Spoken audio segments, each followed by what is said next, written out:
There's a quiet kind of heartbreak that the world don't always see. A chair that stays empty where love used to be. But in the middle of the silence, where the shadows gather round, there's a door that's always open, where lost hearts can be found. This is Eric's house, where the broken come to breathe, where the hurting find a hand and the weary find relief. It's a light in the darkness when the night won't let you go. You don't have to walk alone through the valley of the soul. In Eric's house, in Eric's house.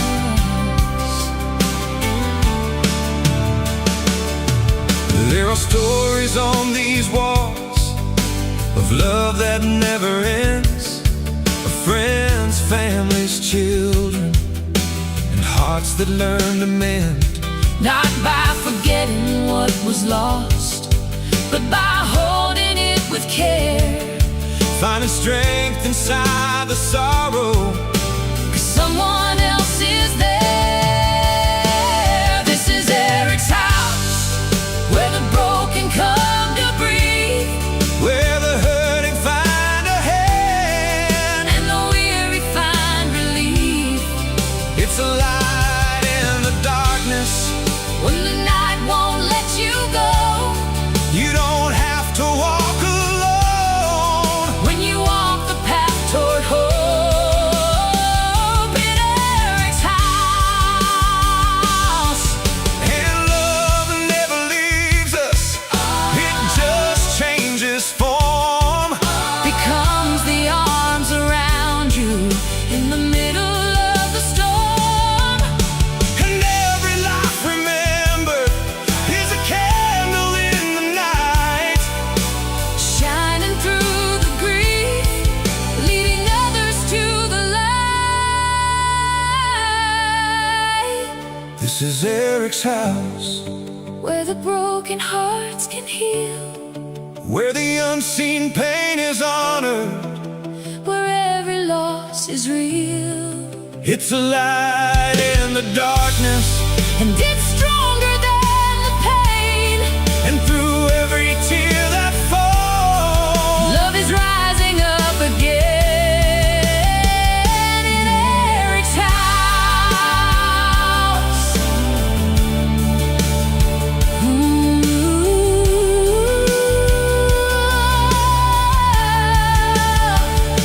In Eric's house.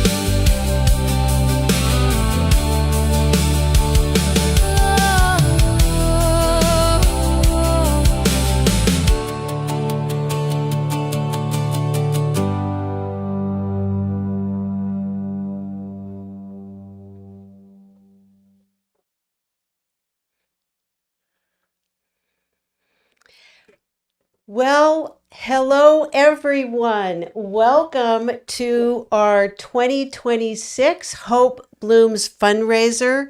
We're so happy you're here. We're streaming live from Washington, D.C., and we have an amazing program for you. But before we get started, let me make a couple of very important introductions. Well, I'm Marianne Govea, one of the co-founders of EricsHouse, and I'm sitting here with my better half. I'm Greg Eckerman, Eric's stepfather Yeah, and we have, go ahead, and a co-founder of Eric's and a House. co-founder, right? And we have a couple of other important people here. We have my son, Robert Govea, who is emceeing for us today. He's done this for us every year, and so we're so happy to have him. He does a great job. He keeps us all straight.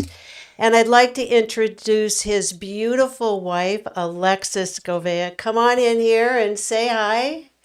Hello. There she is. And Matthew, come on over. All right, this is Hello, Matthew Berg. Some of you might know Matthew because he handles all of our scheduling with all of our clients. There's a few people that I know are on the live stream that are not here, and that is all of our volunteers. And they are the people really that make Eric's House possible.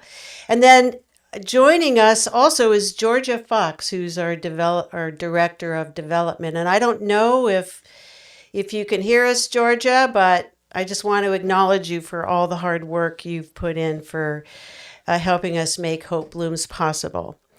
So, as I said earlier, we are so grateful you're here, and we have a 3-hour program.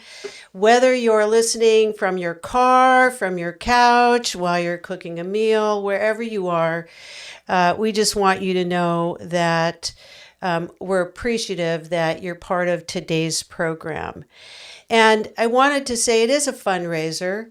And it's really about one thing. It's about creating a sustainable organization that lets us ensure that no family grieving a loss to alcohol, drugs, or suicide has to grieve alone. Because these losses are considered complicated losses. And when one of these losses affects a family, it really changes everything. It changes all the energy in the house. It changes conversations that you have with people. Most importantly, it leaves a silence that seems impossible to fill. And so that results in isolation. And because this kind of grief is complicated, a lot of people don't know where to go and they end up grieving alone. And that's where Eric's House comes in. We are the lifeline that help people grieve these losses so that they arise from the ashes feeling good about their lives and their lost loved one, and that they have some place to turn with people who will listen. And so, I'd just like to thank you once again for being here. And Greg, if you'd like to talk about our program, Rob, you can go to the next slide. Go ahead. Our program's really centered on the recognition that people that are dealing with these kinds of losses, because of the complicating factors that Mary Ann mentioned, really aren't able to do it alone. And the fact that these losses can feel so isolating means that the first most important aspect of our mission is to be able to create a safe space where people can find connection with others.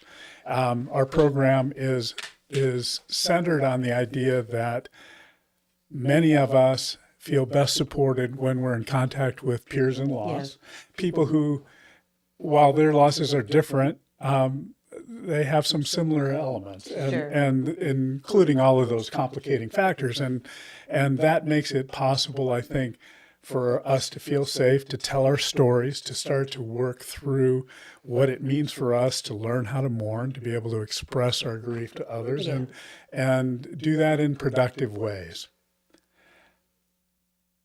I think the most important thing that we do is recognize the individuality of everybody's grief journey. We know that some people are best supported when they get individual support. They need that one-on-one connection initially before they're ready to join a group. We provide that pathway, and we try to open that journey up to recognize that each of us needs to deal with the fact that our grief is now a permanent part of our lives, that we need to find ways to integrate it, that we need to find ways to move forward and find meaning and purpose in the wake of our losses. Yeah. And we have an amazing program as well. We have Jill McMahon, who's a licensed trauma and grief specialist. She's going to be doing an interview with me, talk about why these losses are different. We'll have a panel interview with some of our clients. We'll have an interview with Matthew and Dr. Alan Wolfelt, so that's going to be really exciting. Most importantly, we are going to be having a reading of the names, and we've broken that into two parts. The first part will happen right around 1:04 in about an hour from now, and that'll be Eastern time. And then we'll have a second reading of the names, which will start right around 2:12, 2:14. And just so that you know, so that you can tune in, the names are all ordered by their first name. And so we'll look forward to sharing that with you as we read the names of those people that we've lost too soon, really. And I hope that you'll all be able to recognize that most of what we'll share with you today are really stories of how people have found hope in their own healing, how they have moved forward, integrating their losses into their lives, and found meaningful things in that context to be able to center their lives on, and really redefine themselves, rebuild themselves. Yeah, absolutely. Next slide, Robs. So you may wonder, certainly if you've been impacted by Eric's House, certainly you know what we're all about. But for those of you who don't know much about Eric's House, we'll share 1 or 2 minutes of our story. Eric was my son, Greg's stepson. And let's see. Sorry, I jumped ahead. This is a detailed copy of the agenda that you might see on your screen now. And it'll tell you the exact times of everything that we're going to do today, and also let you know who the speaker is. And that's also available on the Give Butter website. Yeah, it's there. For your reference. All right. All right, so a little bit about our story. Eric was our youngest son. He had an injury from a high school sports injury. He broke a bone. It was quite severe, and he was prescribed opioids. In fact, he had an unlimited supply of opioids, and that led to an addiction issue. And while he did well for a long period of time, at the end of the day, he decided he just couldn't live with his addiction issue anymore. And so he ended his life. And I could tell you that after that type of a devastating loss, our family was so impacted that we just decided to create a capability where we could help others survive these types of losses. So for anybody who's dealt with a family member or a loved one who's struggling with mental health issues or addiction issues, you understand how all-consuming that becomes as you try to find some way through that, try to help them survive that. But I like to make the point that how Eric died in no way defines him. Eric was all boy. I remember when he first came into my life. Suddenly I had 3 sons, and it was a really wonderful experience. But Eric was always going 100 miles an hour. He was in every sport he could find. He was off riding his bikes in the desert. One thing after another, and it's those stories that really kind of take prominence as we figure out how we individually deal with our grief journeys. It's so important for us to remember that the people we've loved and lost are not defined by how they died, that we need to be able to share those stories and say their names. You go to the next slide. So this is our vision. Our vision is to inspire hope, healing, and new beginnings for people bereaved by alcohol, drugs, or suicide. Eric's House is a little bit different because we focus on healing kind of holistically, mind, body, and spirit. And this approach really evolved out of our personal experiences and the difficulty we found in finding effective support. The things that work best for us, we integrated into the program that has evolved to become Eric's House. Yeah. And you'll see on your screen, we do a whole bunch of different things. There's a detailed description on our website, but the majority of our services involve doing support groups organized by relationship of loss and manner of death. And so if you know anybody that needs support, you can go to our website and learn a little bit more. All right. I want to talk real quickly about our impact. So we've been providing services. We started in 2017, providing services in 2019. We've helped over 750 grieving hearts. We've had over 100 peer-led support groups, over almost 1,300 group sessions, 5,600 client sessions, those people in group, and 2,400 one-on-one sessions. And we also do a variety of workshops and retreats each year, and we've done 18 of those. And I think next slide, let's show the pie chart of where our money goes. Would you like to do that slide, Greg? Yeah, I think it's important to realize EricsHouse survives because we're blessed with the volunteers that support our mission.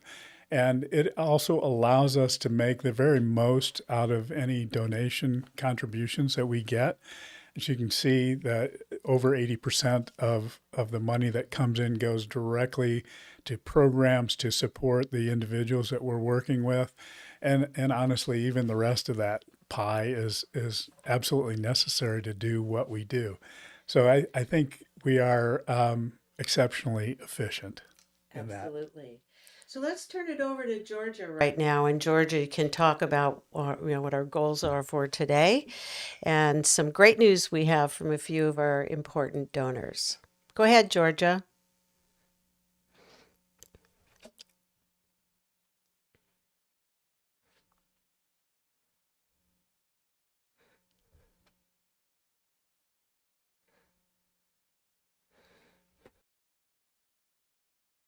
And while we're waiting, how about I say hello to some friends of ours in the chat who are joining us, and Georgia will get queued up. Looks like she's about ready to be on screen. We've got Natalie Ray. Everybody. We've got Rubos. Hold on one second, okay, Georgia. I think you guys can see me. Sorry, I had to mute the video. She's but good. it's so nice to meet all of you. I'm Georgia. I'm the Director of Development at EricsHouse, and I am super excited to share how the fundraiser's been going so far and all the great ways that you can make an impact today. So I will go ahead and share my screen. So yes, if you aren't already there, please go to our Give Butter page at this link. But if you just type into Google, Hope in the House Spring Fundraiser 2026 EricsHouse, I know it's a mouthful, but that is the way that you can get to our Give Butter page where we are running our fundraiser. And I'm so excited to announce that we received a matching gift pledge of $25,000 from Diane William. So today, when you make a gift between now and the end of the event, your donation will be matched dollar for dollar by Diane up to $25,000. So you get to double your impact. We're so grateful to Diane. Diane is the grandmother of Austin Graff and mother of Sarah Graff, who is another one of our peer group facilitators and a member of our board. So it's big news. It's such a huge deal. I'm really excited about it. Please give, and your donation between now and the end of the event will be doubled. Another great way to support us today is to bid in the auction. So you can support those in grief by bidding on a prize that you would really like to have, such as a getaway experience, dining, sports. There's so many things. Our bidding ends on May 10th, and you can find the link at biddingforgood.com/2026/EricsHouse. You can also find the link on our Give Butter.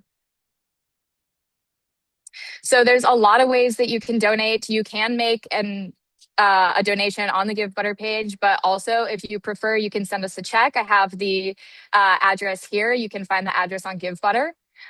You can make a gift of stock. Just get in touch with me at georgia@ericshouse.org if you want to make a gift of stock. Same for any other, DAF type of gift. If you need help with any of your giving, please reach out to me. And I really encourage everyone, if you're making a gift today, if you make a gift ever, reach out to your HR at your company and see if they'll match your gift, because that's very, very common. And I just want to emphasize the impact of your gift. Over 90% of EricsHouse Grief Support is funded by donations from individuals. So it is truly every individual who gives to our organization that makes our programs possible, that makes grief support possible. All of our EricsHouse support groups are completely free. And any other support that we offer is at as low of a cost as possible. And we will offer it for free to people who could not afford to pay. So that's what you make possible with your gift. And I just want to say a huge thank you to everyone who's given so far in our fundraiser. We've reached like $40,000 already. Our goal is to reach $80,000, and over 100 donors who have given already have brought us like halfway to our goal. So if today we match our $25,000 gift from Diane William, we will surpass our $80,000 goal. So that's incredibly exciting. I really believe we can make it there with your support. And just to emphasize the amazing opportunities that you can bid on at Bidding for Good if you're interested in participating in the auction and supporting us that way. All right. With that, thank you so much. I really appreciate your time, and please give. Thank you so much. Thank you, Georgia. All right, we're gonna listen to an interview with Jill McMahon and myself. Jill McMahon is an expert in suicide grief, and she's also an expert in gun violence, and she's a grief and trauma specialist. She happened to be a lifeline for our family right after Eric died. So let's take a listen, Rob. Let's hear what Jill and I have to say.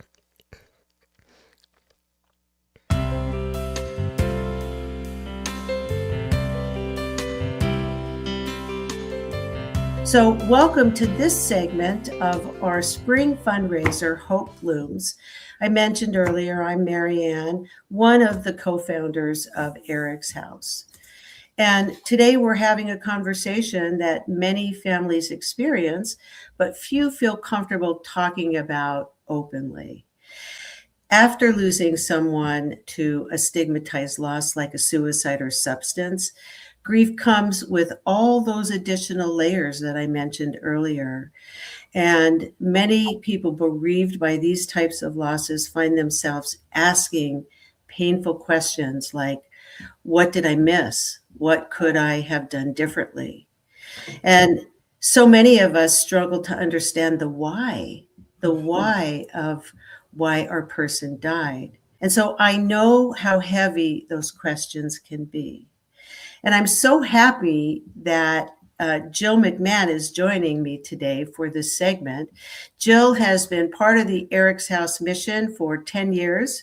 She is a licensed professional counselor who specializes in grief and trauma. And she has worked with many grieving families, especially suicide loss survivors. Jill, thank you so much for being here. Hi, my friend. Thank you so much for asking me. And I always love to sit down and have a good, meaningful dialogue between you and I. This is an important topic and one that we're very passionate about. So I'm glad to be here. So let me start with this. One thing that many families say is that these losses feel different than other losses. The grief that they're feeling is just very different. And I know that was true for me. But from your perspective as a counselor, why is that? You know, I've always said, and you brought up, I love that you actually started with that question because it is so true. Like, what makes this loss different? And why does this community of people feel so alone? Right? Why do they feel the weight of the world on their shoulders, whereas you don't with several other losses? And I'm going to say, for me, the answer is really simple. It's guilt and shame. You know, I think most everybody that's viewing, I'm sure, has experienced some type of loss in their life. And they know how heavy that is to work through, to manage, and then to move on from. But if you added guilt and shame to that level of pain, it only complicates that entire grieving and healing process that much more. And so I actually think that those that are impacted by a sudden loss, be it, loss to substance or loss to suicide, they experience complicated grief, right? It's not traditional by any means. Yeah. And there's always that question of like, what happened? Right. Right. The unanswered questions, right? Yeah. But when somebody dies in a sudden manner this way, it always leaves us with why. Yeah. And what did I miss? Right. Right. And so that unanswered question, take yourself back and remember how long you asked yourselves, like, what didn't I see? Why on that day? Why at that time? Why not before? What could I have done differently? And that is a part of the bereavement of suicide loss in particular that other people just don't experience. Yeah. Yeah. And I know, and we work with so many families who also experience the same thing, wondering how things could have been different. And honestly, I came to a point where I just would never know for sure what happened. It's like trying to put a puzzle together that will always have a missing piece. Yeah. Right.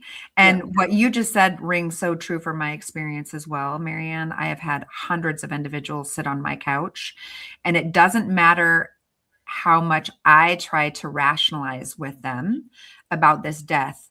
They just have to wake up one day and place their feet on the ground and say, I'm okay not knowing, because you'll never really truly know what all of the events were that led our individuals to die on that day.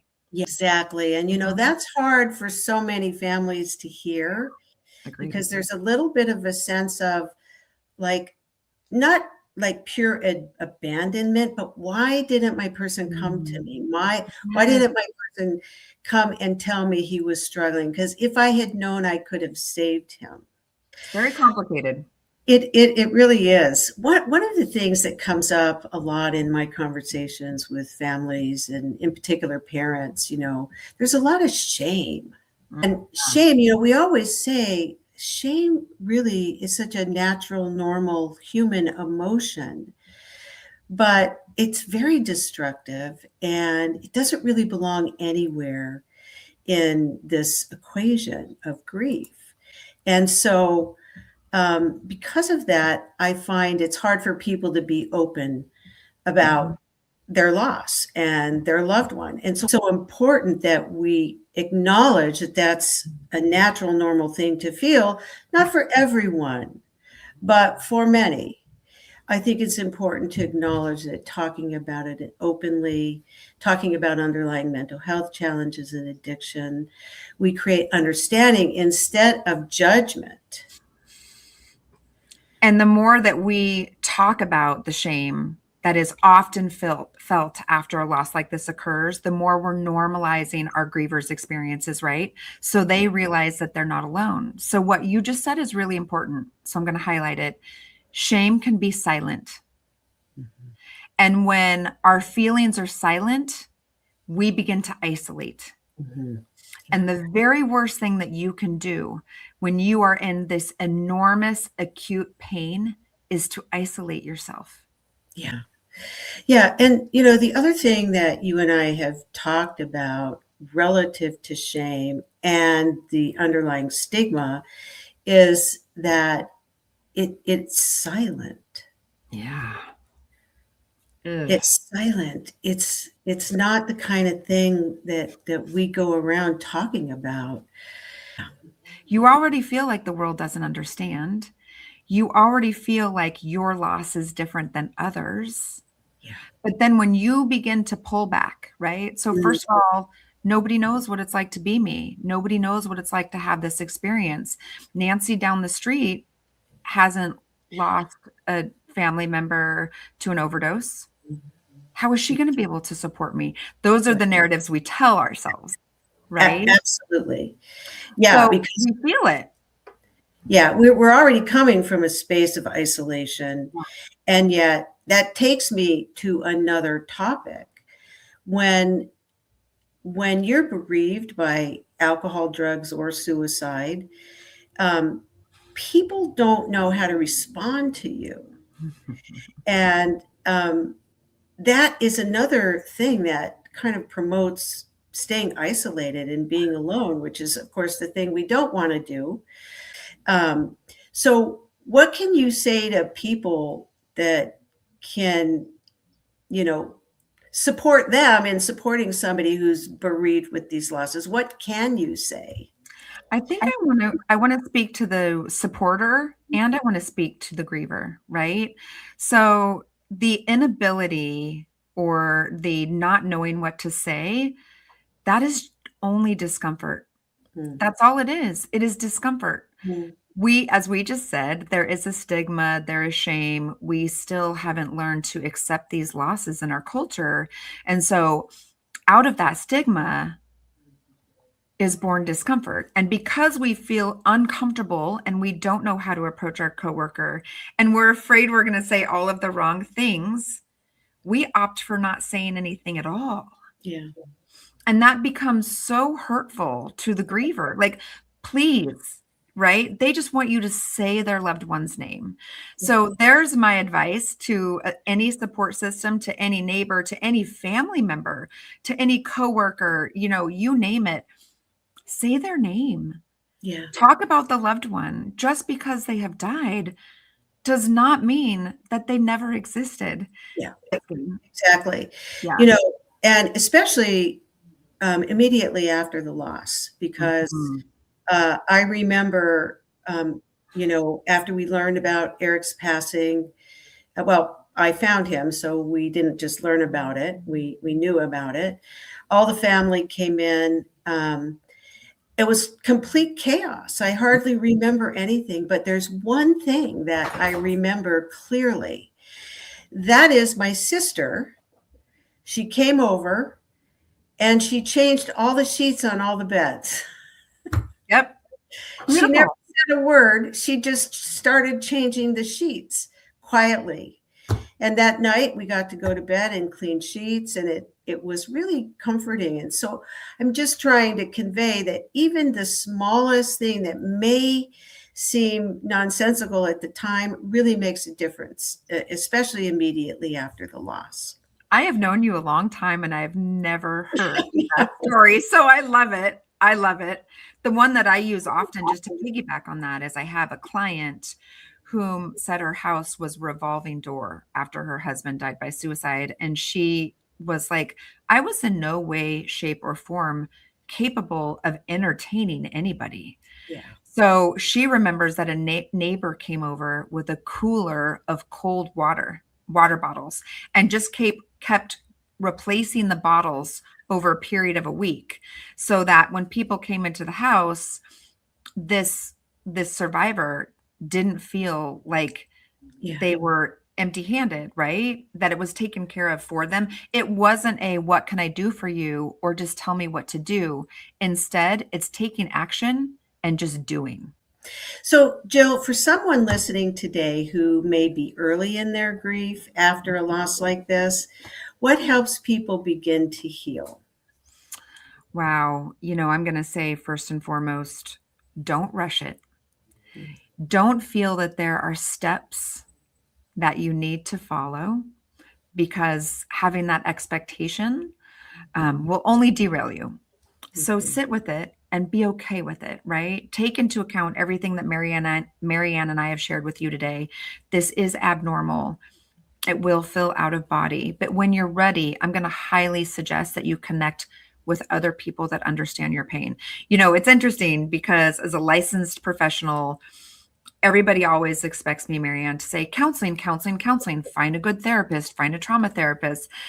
But I will be the first to say that I think actually sitting with a group of your peers is more beneficial than one-on-one counseling. Could you benefit from both?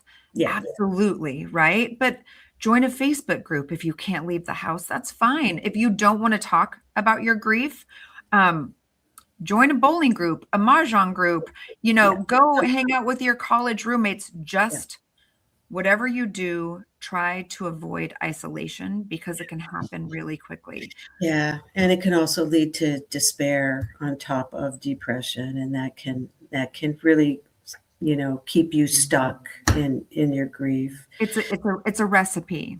Yeah. And I know that you concur with this as well because you and I have spoken about this several times. Talk about your person, Yeah.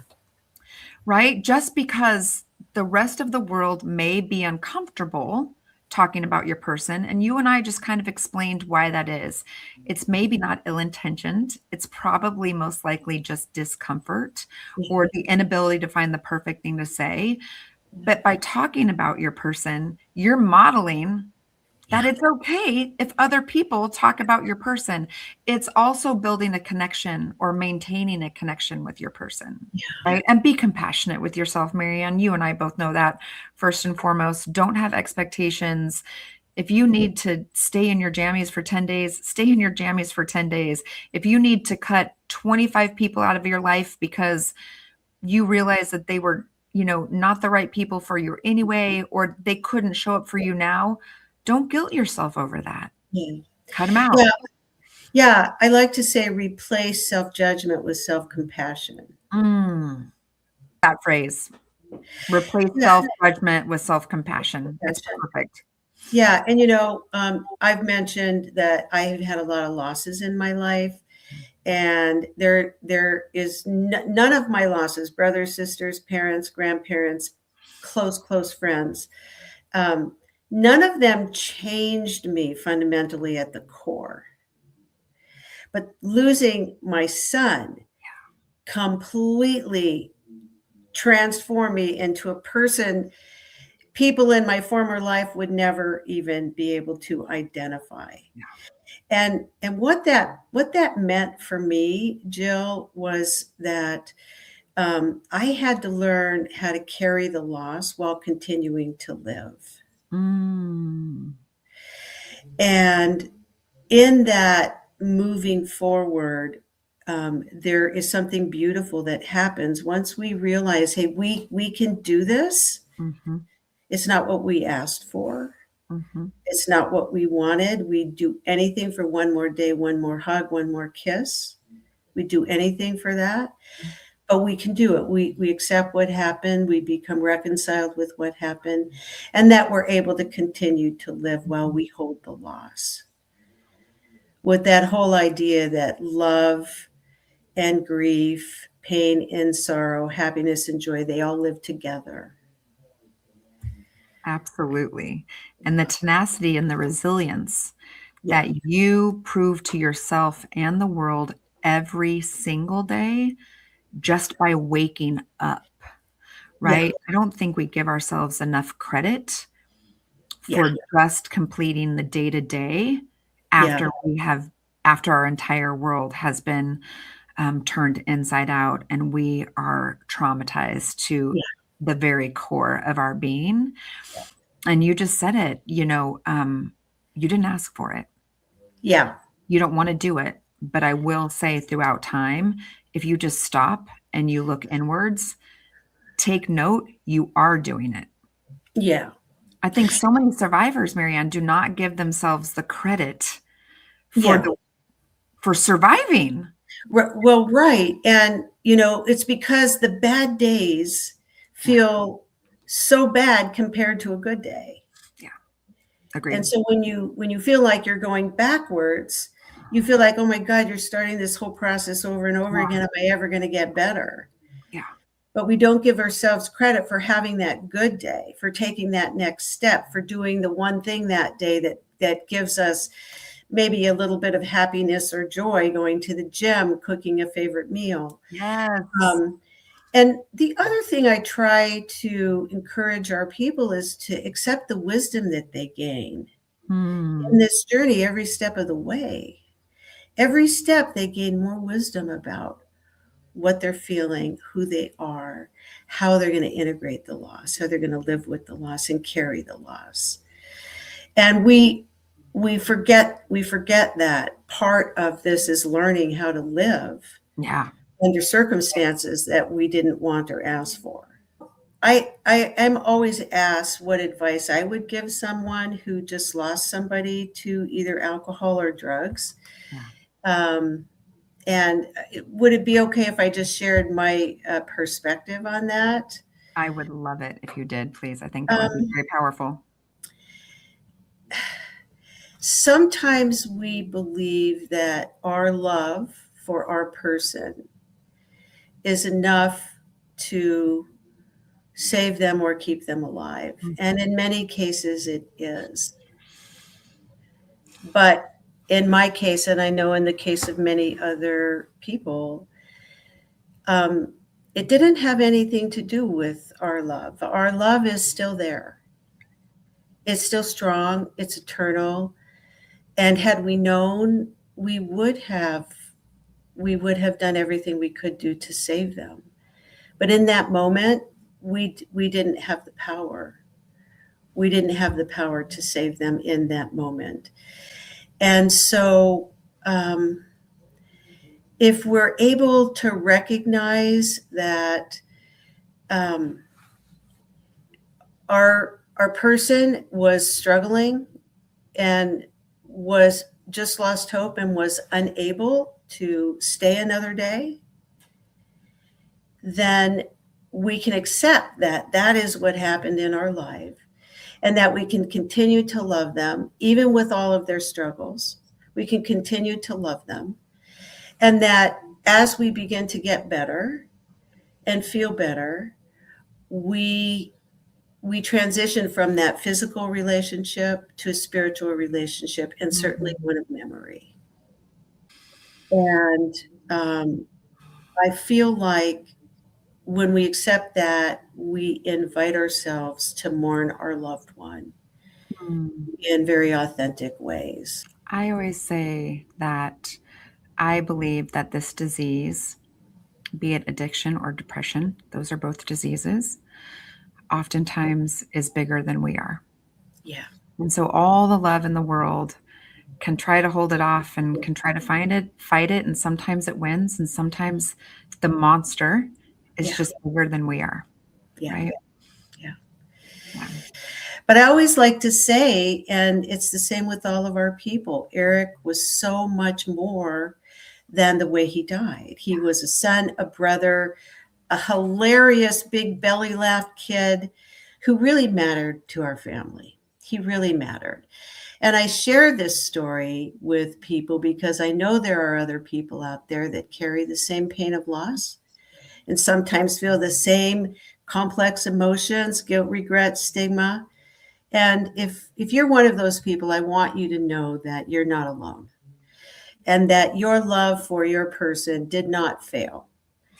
And together, by talking openly about these losses, about mental health, about addiction, we can replace stigma with compassion and help families that need to find their way through the wilderness of grief.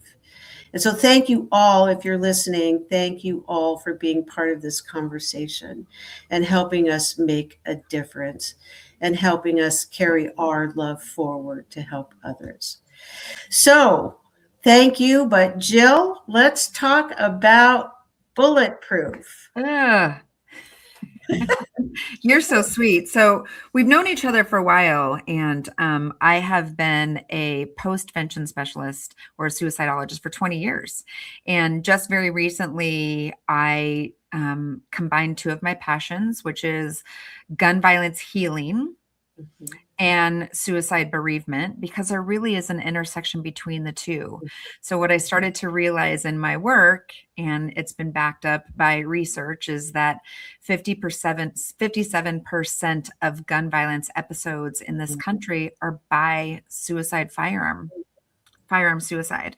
And so I've written a book for those that are impacted by gun violence in any way. So it can be somebody who's witnessed a gun violence event, it can be an EMT, it can be I use several examples in my book of individuals that I consider first responders. So that could even be a news reporter that responded to Uvalde. It can be a mom whose child was a part of a school shooting event in high school.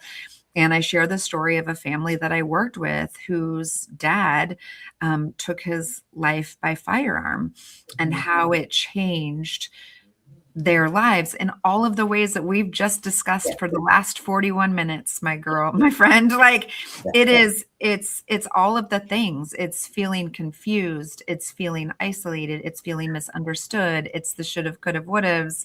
And so I've just recently put that out into the world. That's kind of what I'm doing today. But my heart lies in suicide healing, gun violence healing, and following in your shadow as you go to touch as many people as you can. Well, tell us how we can get your book. You're so sweet. It's on Amazon. It's Bulletproof Healing After Gun Violence and Trauma, and barnesandnobles.com. It's, it's your traditional. You can find me, jillmcmahoncounseling.com. You can visit my website. If anybody who listens to this has any additional questions for me, Marianne knows I'm very open. I'm very approachable. Send me a note. Or if you have a situation and you're like, is this normal? What are we experiencing? What do you suggest that we do? I'm going to suggest that you reach out to Eric's House, but please feel free to reach out to me as well.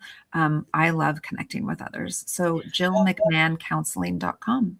Thank you so much, Jill. And for others, please read Jill's book. I haven't read it myself, although I purchased it. And I'm going to be doing that over the summer in like an actual hard copy. So it's not going to be like an electronic version, which I haven't done that in years. So it'll be fun to do that. But please read her book. The wisdom and insight that she has to impart is really very much life-changing.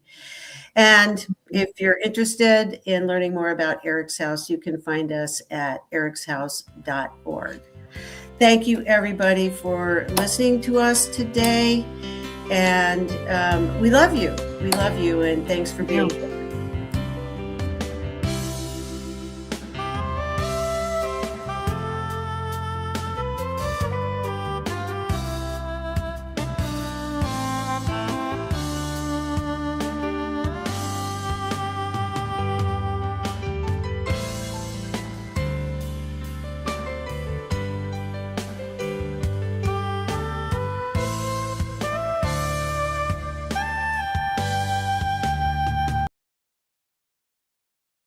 Our next segment is a panel discussion with 4 people that I've gotten to know through our work at Eric's House. It has been such an honor to get to know them. And I asked them to share their stories and fill us in a little bit about where they find themselves in their personal grief journeys, and what is unfolding for them as their path to healing. This is Eric's house, where the broken come to breathe, Where the hurting find a hand and the weary find relief. It's a light in the darkness. When the night won't let you go, You don't have to walk alone. through the valley of... Hi, everyone. I'm Greg Eckerman, co-founder of Eric's House. I'm pleased to be joined today by 4 people that I've been blessed to know through our work at Eric's House. Janelle Cole, Stu's sister, who has been a member of multiple sibling grief groups and is now one of the co-facilitators of that group. Andrew Curry, Effie's husband, who's been a member of multiple men's groups and is in the process of completing a career change to become a licensed professional counselor. Jackie Cole, Janelle and Stu's mom, a facilitator of moms groups after having been a group member for multiple times. And she's now a regular contributor to our Eric's House newsletters. And Ben Brinkley, Jane's dad, a member of multiple Eric's House men's groups, who's now facilitating in-person groups for grieving parents. Welcome, everyone, and thank you so much for making time to come together today and to share your thoughts. I'd like to start with a question about healing. We know that healing isn't a linear, straight line kind of process. And we know that it doesn't have a defined end, a finish line, so to speak. But I believe that it is driven in large part by finding hope, the effort to find meaning and purpose in our lives and using that to build hope for something better in the future. Jackie, I'd like to start with you. If you wouldn't mind, share with us where you found hope in your journey so far. This is actually a question I've thought a lot about because I think just like we talk about how your grief transforms, I think the idea of hope transforms. And when I think back to when I first came to Eric's house, first found Eric's house, I felt as if, I'm treading water in this endless sea, and there's no sign of land or any help on its way. And it felt very hopeless. And I feel like if I do love the word picture that Eric's house was like a lifeboat, and pulled me into the lifeboat and said, "Here's your oars, here's a compass, here's the map." And kindly, it's a lot of work. So here's a direction, and just having a direction somewhere to go just felt okay. This is what I need, someplace to set my sights on. And now, after paddling and always course correcting through the years, I feel like I'm in a place where hope to me now looks like I'm the one maybe who will show up with the boat, the oars, and the compass and the map. So that's what it looks like for me. To continue your metaphor, you do feel adrift. You don't know what direction you're going in, and you don't have any idea how to get there. And so, the work that you do as a facilitator, I think, does give people that belief that they can get through this. Ben, I'd like to hear your perspective. What gives you hope in your grief journey?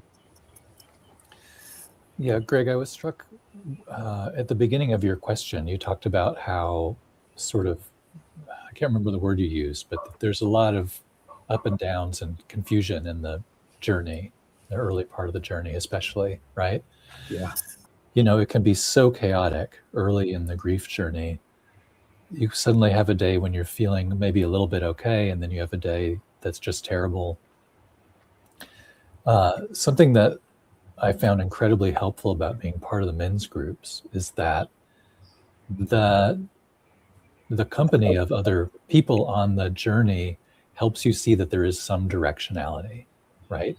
Even when you can't see it yourself, because it's too chaotic from day to day. There are too many reversals, you're too close to it. But when you're in a group with some people who are maybe a little further along, maybe some people who are earlier on the journey too, you can get a sense that there is a direction here, there is a trend, and it makes it possible to believe in healing, right? Because at first, I'm just speaking for myself, it is not possible to believe in healing. It's too bad. Yeah. So I think, what hope means for me is the belief in that healing is possible. That something like healing is possible, even if you can't conceive early on of what that would possibly be. And then the other dimension of hope for me as a grieving dad is the idea that that I'll continue to feel closer to my daughter as time goes on. Because with the early grief, the absence is everything. Yeah. You can't access the closeness. But feeling that grow as the years pass, that gives me hope. It's kind of ironic, almost counterintuitive, I think, that in the process of healing, we are drawn to a group of people who are similarly broken. That's where we find that sense of connection that allows us to hope for something better in our own lives, and to share that with the other people that are in that group. Thank you, Ben. As we look at the efforts that we go through in our healing processes, a lot of what Eric's House tries to embody is the idea that companionship is central to to the ability to heal. The idea that we benefit most from a connection with other people who are able to be present to us without trying to fix us, without trying to hurry us, just listening and walking alongside us. Not everyone is able to be that kind of companion, but those who are can be a real gift and sometimes a real surprise. Janelle, who's shown up in your grief journey as a companion who's surprised you? Quite a few people have shown up for me in ways I could have never expected. But there's somebody who comes to mind who I truly didn't think was ever going to be in my life again. And my last year of doing competitive cycling, I was on a team who, and the owner became a friend of mine. I felt like he was a good person. We got along pretty well. There was it was an interesting experience to work with somebody who I very much respected. Not only because of their expertise in the field that I was performing in, but was also, working for and trying to impress, yet just seeing that this person had a little bit more depth to them than most people. I didn't know why until after Stu died, and he reached out to me and shared his story of losing his younger brother when he was very young. And he has shown up for me every week, every day that has been since Stu has died. He's been a constant source of connection, of advice, and of hope in a very incredibly realistic way of, no, this will never be okay. It is not all right that this has happened. But you can still live fully and do something with your life. And hearing that from somebody who had lost their sibling, granted not in the same manner that I lost Stu, but in a equally life upending, identity redefining way, has been something that I've held on to for the last 4.5 years. When you do find those companions, I think some part of what makes that potentially more surprising is that in our society, we sort of suppress those aspects of our lives. So we're not, we're a grief averse society. So we don't talk about that stuff until, whether it's somebody who's had a loss or it's just somebody who has a deeper well of empathy than you may have expected, because that's not the kind of interactions you've had with them. I think it's a real gift. And you recognize that there's the potential to take the relationships that you do have moving forward to a different level. There's sort of also a downside to it, because you don't want to settle for less. Once you've experienced true companionship, it's hard to keep future relationships just on a superficial level. Andrew, as we have been companioned, as we have received the benefits of being companioned, I think we also learn how to companion one another. And I think it changes us in fundamental ways. I'm curious what you've observed in yourself when you have companioned someone. How has that changed you? I think my experience with companioning, it's hard.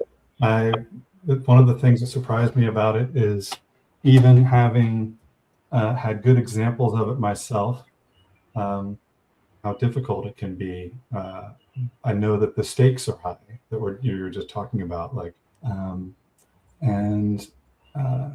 once I can put aside my own kind of agenda to be a helper, and not feel so helpless in the face of somebody else's pain, and just recognize that just being there and listening is really, doing all the work, that I don't actually have to do or think or be good at it. I just have to be doing it, and that's a bit of a relief.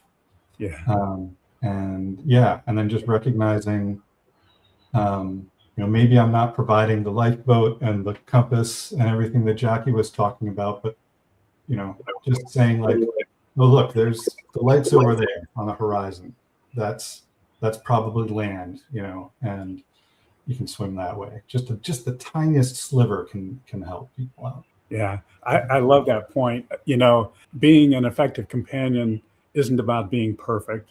It isn't about having, clearly, we're not there to advise. It's not about having the answers. It's just about being able to be present. And I like one of the things I've learned from Dr. Wolfeld is you have to give yourself some grace when you venture into being a companion for somebody, because sometimes you're going to put your foot in it, and that's okay. Our job is just to stay present. So I'd like to kind of open it up a little bit. I know for a lot of people, especially in early grief, it seems really ironic to think about any kind of good coming out of our losses, out of the pain and grief that we feel. But I think as we start to figure out what healing means for each of us individually, we find that there are blessings in those losses. And sometimes it's as simple as a shift in priorities, it's a new perspective on life, or new passions, or permission just to make changes that are in alignment with what we really believe and what we place value on. And given the work that you all have done, the shift in your focuses to care for others in grief, I'd like to kind of lead in with a quote from Mahatma Gandhi: "The best way to find yourself is to lose yourself in the service of others."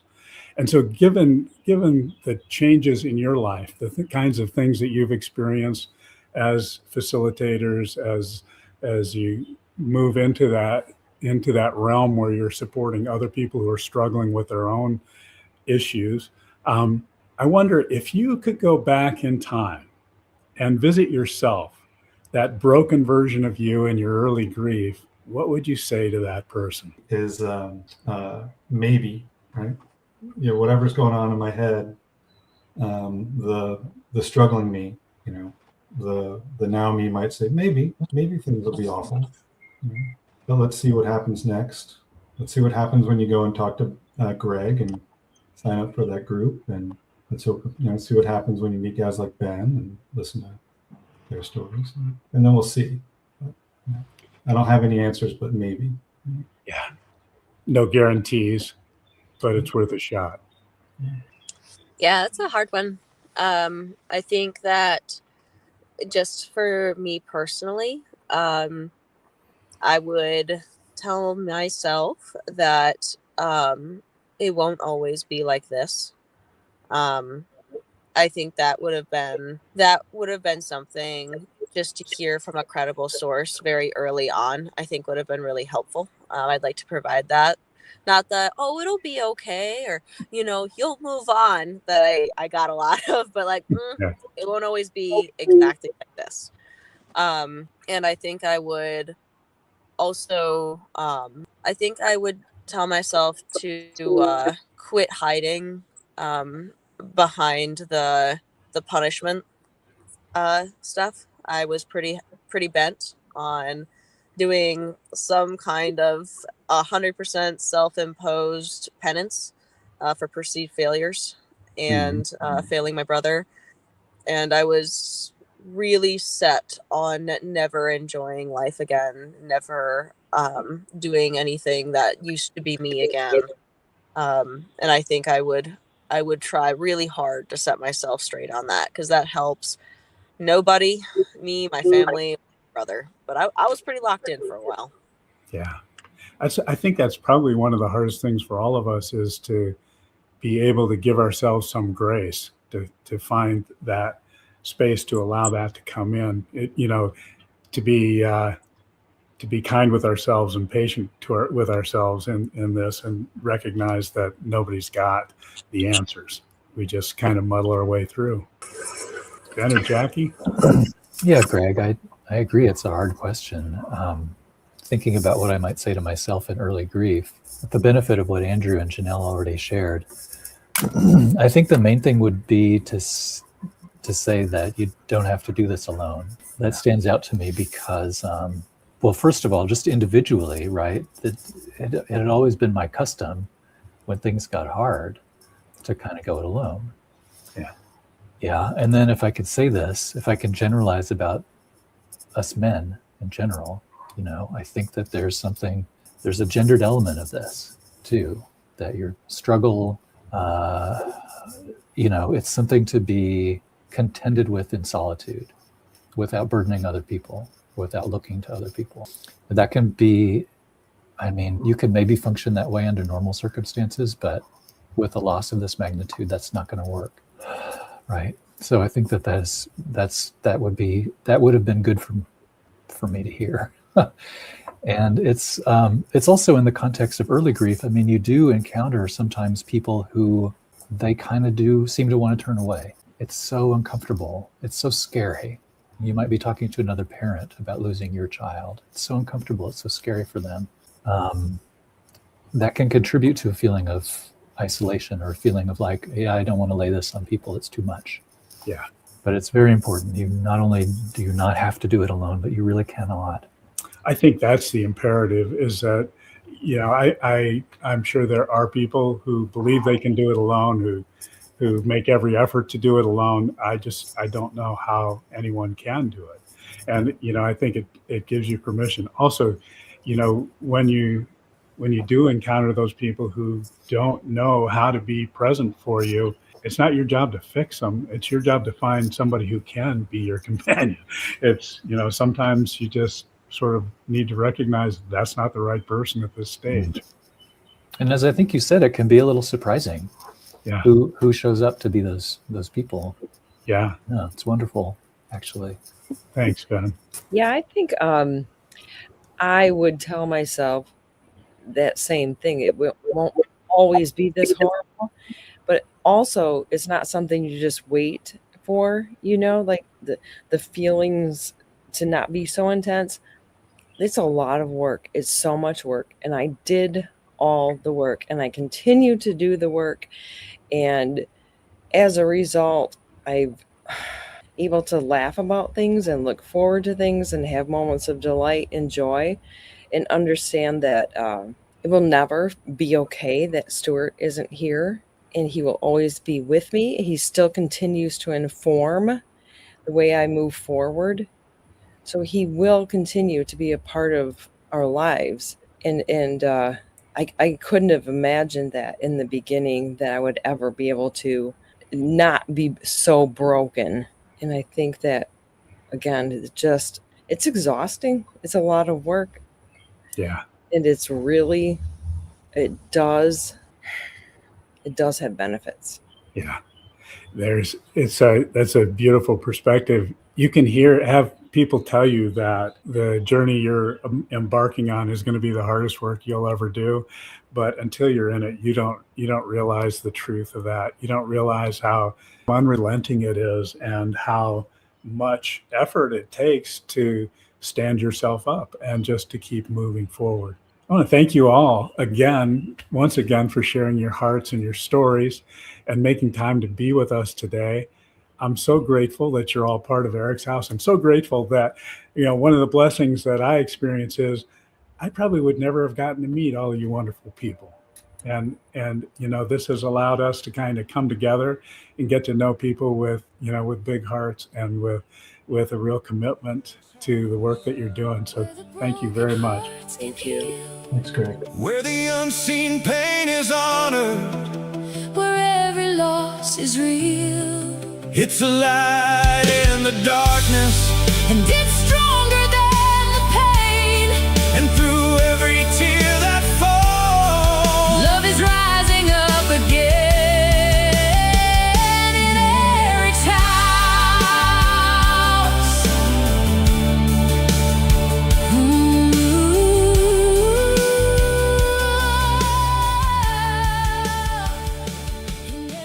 Hey everyone.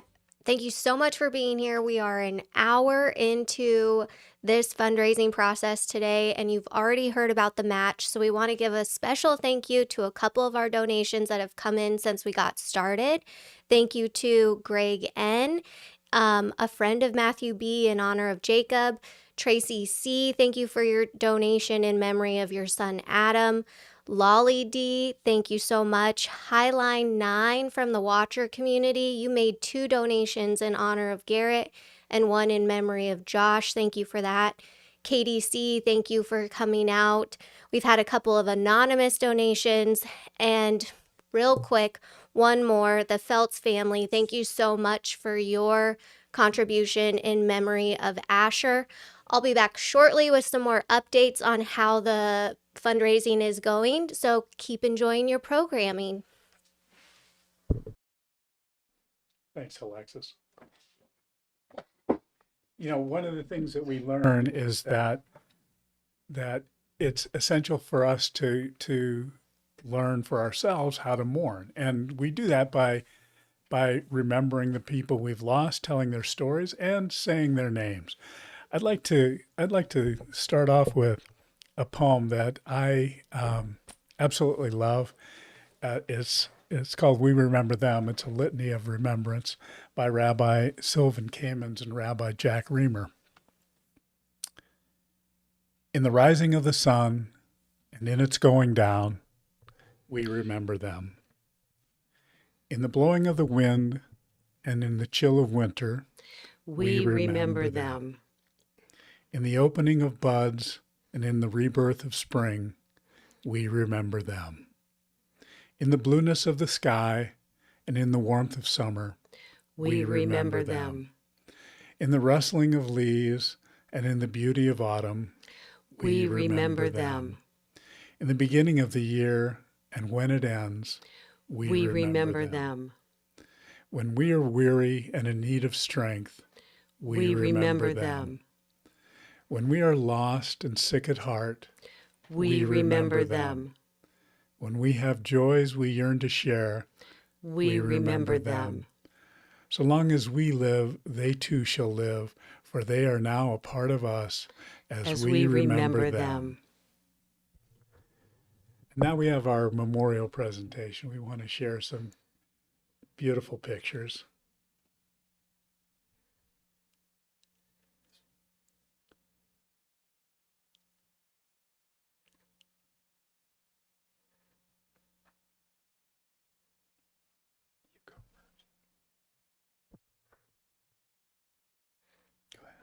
Adam Scott Combs. Adam Harry.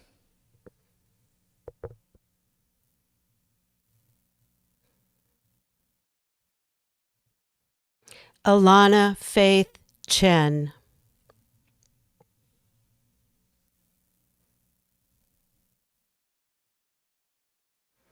Alex Wedgwood.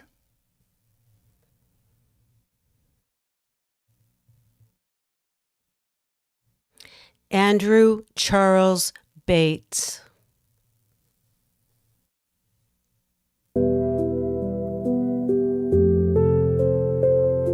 Tony Harvey.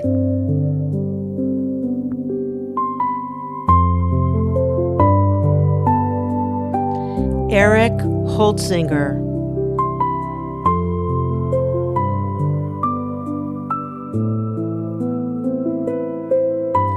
Asher Feltz.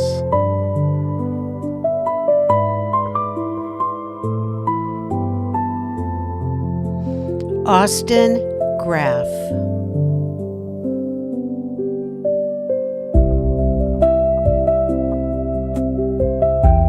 Brady Sean Solis.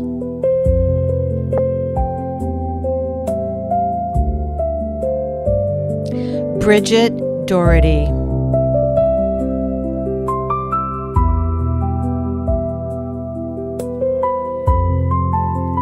Bryce Culver.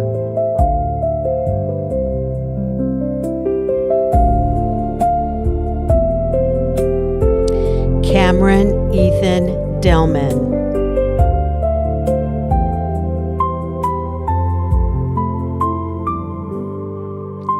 Christopher Fry.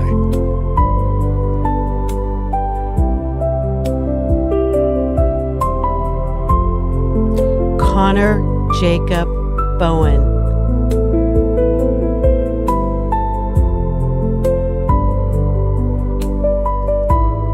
Dean Swan.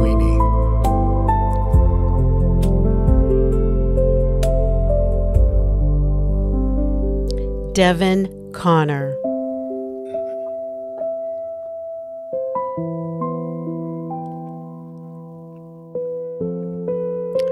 Dorothy Hartzer.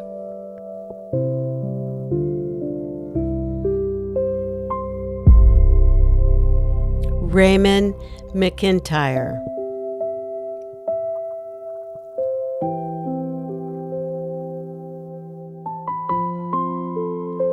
Drew Swan.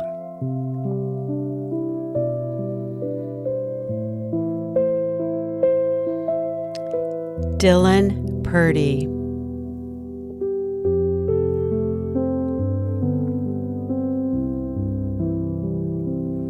Elias George Bustos.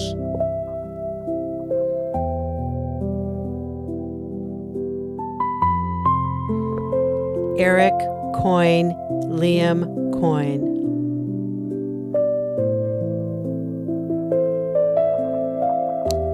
Eric Florio.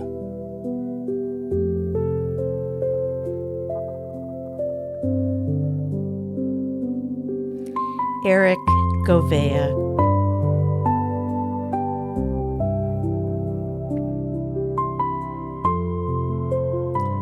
Garrett George Puglisi.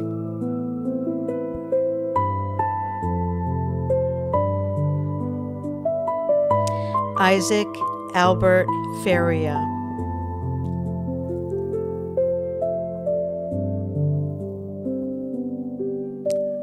Jacob Berg.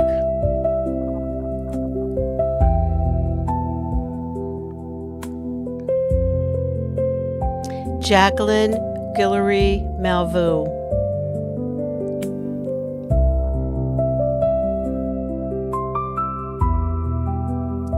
Keith Javin Irwin.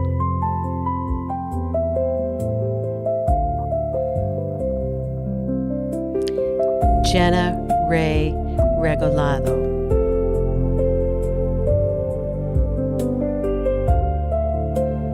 And we remember them.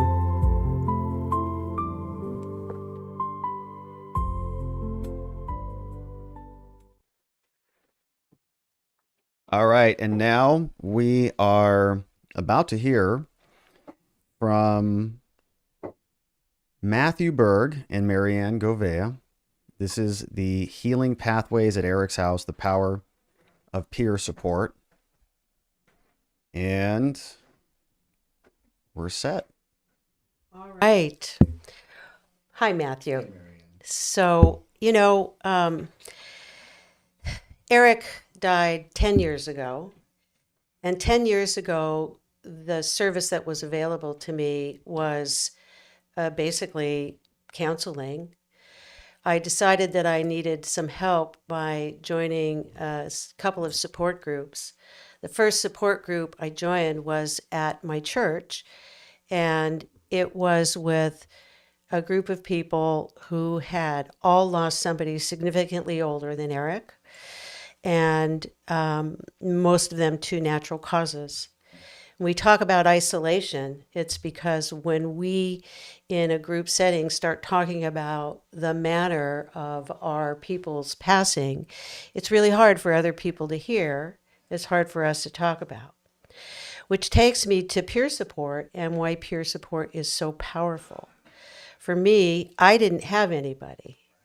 That I didn't know anyone in my life who lost somebody either to a substance or alcohol or definitely suicide. But I know since you joined EricsHouse 4 years ago, was it 4 years ago that Jacob passed? We were able to provide that, and you are now a peer to other people. So I'd like to talk a little bit about what that was like for you to have somebody to talk to that actually kind of understood the journey of loss. Sure. It was a very similar situation with me. I don't recall knowing anybody prior to me losing Jacob to suicide who had that kind of loss before. And it was incredibly, isolating because, like you said, there's a certain reaction that comes from people who haven't had that kind of experience in their life. And and you already feel so isolated and lost, much like you and Jill talked about how, the protest emotions and the guilt and stigma can come up and grab you. And, that's hard for us to understand. In those early days, I had no idea what I needed. So there was no way anybody else could really know what I needed as well. And for several months, I kind of floundered around trying to figure out, what to do. And I knew that my old ways of getting through things weren't going to work. But through the grace of God, I don't know what it was that I Googled the day that I Googled, and found Eric's house, but I had the opportunity to make an appointment with Greg. And that was really life changing for me because it was the first time that I had had a conversation with somebody who didn't try to take me from where I was and put me somewhere else or tell me, that I shouldn't feel the way that I felt, or that I should feel this way instead, or this is what I needed to do. He was just willing to be in that space with me. And, he used Jacob's name. He wanted to know about, what it was about Jacob that I missed, not how he died or what the circumstances of the loss were. He wanted to know what made Jacob special. I remember he used the word divine spark, and that really, really resonated with me that first time. And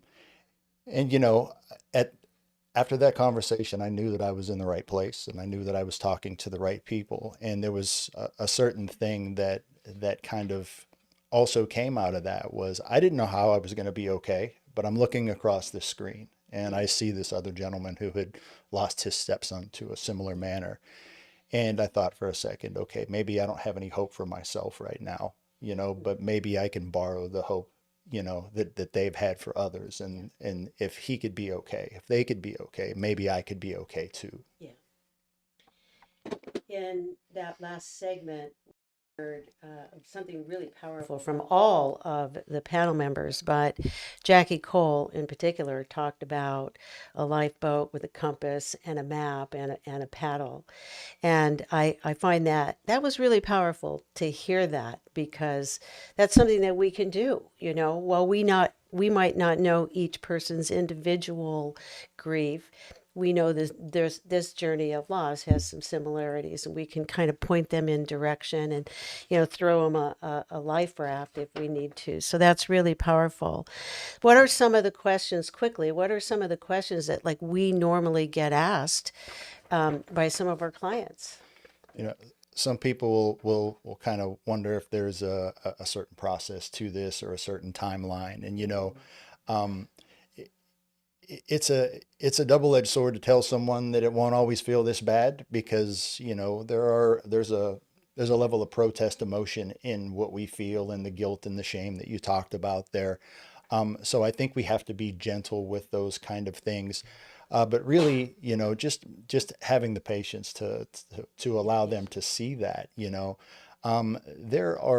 There's not a ton of right things to say, and that's why, the silence is really the most powerful thing. Being willing to sit in that silence, I think is the most powerful thing. Well, we're looking forward to a segment that you're going to do a little bit later in the program. It will be a recorded segment with Matthew and Dr. Wolfelt, and they're going to be talking about peer support and companioning, as well as how to help someone who is facing these losses. So we're going to look forward to that. Matthew, thank you so much. Thank you so much for having me. All right. We're going to listen now to somebody who's been involved with Eric's House for a long time, since her son Adam died. And she's participated in our program. She's been on our board, and she's now sitting on our advisory board, and that is Sarah Miller Combs. So let's hear from Sarah. This is Eric's house, where the broken come to breathe, Where the hurting find a hand. and the weary find relief. It's a light in the darkness. When the night won't let you go. Good morning. My name is Sarah Combs. I've been part of Eric's House for 8 years now. I was first on the governing board. Now I'm on the advisory board. I joined 8 years ago because my son Adam Scott Combs died on June 4th, 2018. Adam was my firstborn child, so of course he was very important to me. Not that my other children weren't, because they all were.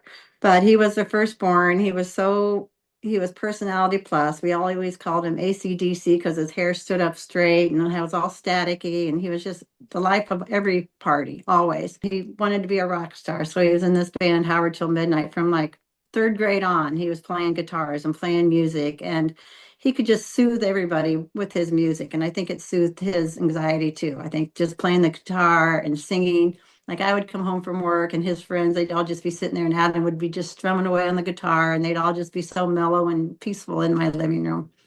So that's my memories. Like he was always just this fun, active child that loved dearly. My son started when we were in a car accident when we were 12 years old, and we were in a rollover, and a friend of his flew out the window and died. And that was, I believe, the onset of his distress. You know, he started smoking pot after that, telling me he was suicidal at different times, and I'd get him to the hospital and I'd get him on meds and I'd try to get him treated. But you know, you can only be a hovering parent for so long. And he was 26 when he died, and he had his life together. I mean, yes, he still smoked pot, and I didn't know anything about any other drugs.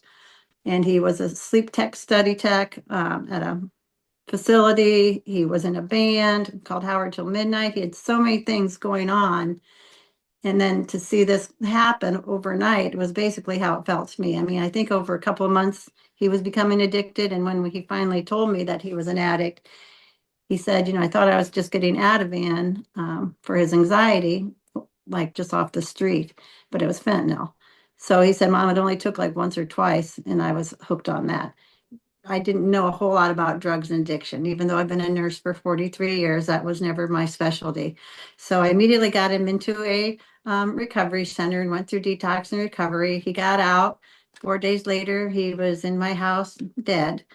I didn't really know what to do. We didn't have any preparation time. We didn't have any time to understand or say goodbye to him, because we thought he got through recovery. That's a one-time deal. He'll make it.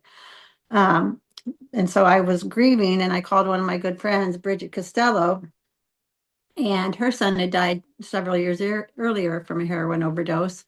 And he was friends with my older son. So I connected with her to be like, what do I do? Where do I go? Help me. And she said she had just gotten off the phone with this wonderful person called Mary Ann, and said, call her. I just got off the phone with her. This is what she's starting. This is what she's doing. And it was called EricsHouse. So I did call. I was invited to come. And the first thing that I got to do was go have one-on-one counseling, which at that time was probably the most pertinent thing that I needed. I just needed to be able to cry and scream and tell my feelings, and have someone able to sort it out and like give me the little tips and tricks of how to go the following week and what I can do to feel better. And then when I came back, we would review what I did and what the kind of changes I did, like journaling and thinking of myself and getting back into church and things that were important to me. So that was a big part of it. And then the groups that I attended were only a few at the very beginning. And then all of a sudden I was a group leader for a while. So I think they just pushed me forward because they saw I really wanted to help people. But the groups were like, mainly mine were women, and we all had similar stories. And it was so nice to be able to in there and share all of our feelings together, whether they were accepted or not accepted. It was all just out there. You know, it's just like, this is what we're talking about and this is how we feel. You know, I had the support of my family, my friends in Eric's house. And by being there and then invited to be on the board and invited to be lead some of those groups, that was just amazing to me. And that's really truly probably what led me to my job to get into recovery, you know, because at that same time I did a lot of groups with my patients that are mentally ill or they were in recovery, and that I could just see the progress for them. And just like I felt the progress for me, like if talking with others that are in the same situation, it's just amazing to hear their stories. For the past 8 years, I've been really trying to help these people see that they can regain their lives. If I can just save a few, that's very important to me. I feel like my son died, you know, lonely in his bedroom, and When I got up in the morning to wake him up for rehab, he was already dead. So for me, if I can just save a few more lives, I can't ever get over my pain.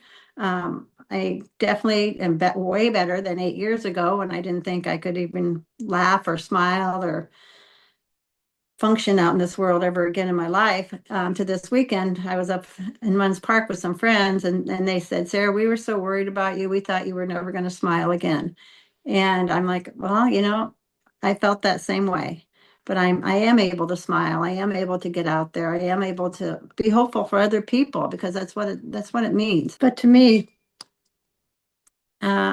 he is in heaven. I mean, I truly believe that. I can't wait to see him there. So I truly believe that I'll get to see him again. And that a lot of that is what brings me peace also.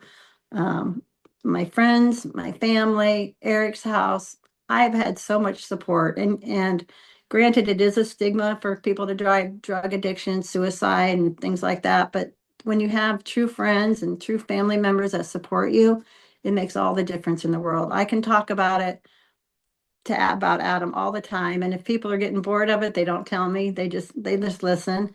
I don't want them to understand it 100% because that would mean that they've gone through the same thing. And I don't wish that upon anybody. But for friends and family and Eric's house to be supportive and stay with me throughout this time, whether I was low or high or in between or waxing or waning, whatever's happening, they've stood by me. And I feel that is a very good support system. And I feel very privileged to have those friends and family and support.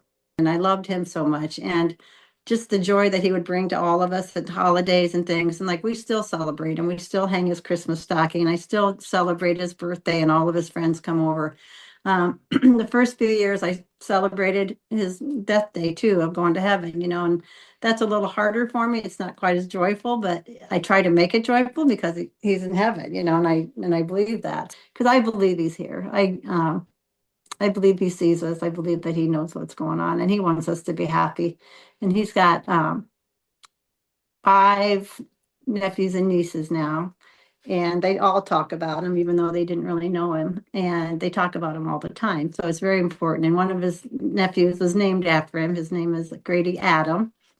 So it's like we appreciate Adam. We appreciate everything that he ever was and will be and what he is now because he's amazing. He's amazing. Hearts can heal. Where the unseen pain is honored. Where every loss is real. It's a light in the darkness. And it's stronger than the pain. And through every tear that falls, Love is rising up again in Eric's house.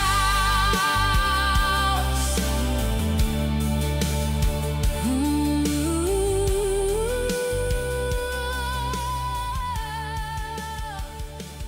Eric's house. As promised, we're back with a little update on how the fundraiser has been going so far, with over 100 supporters chipping in order to make our goal possible. We'd like to give a special shout out to Mary Ellen M.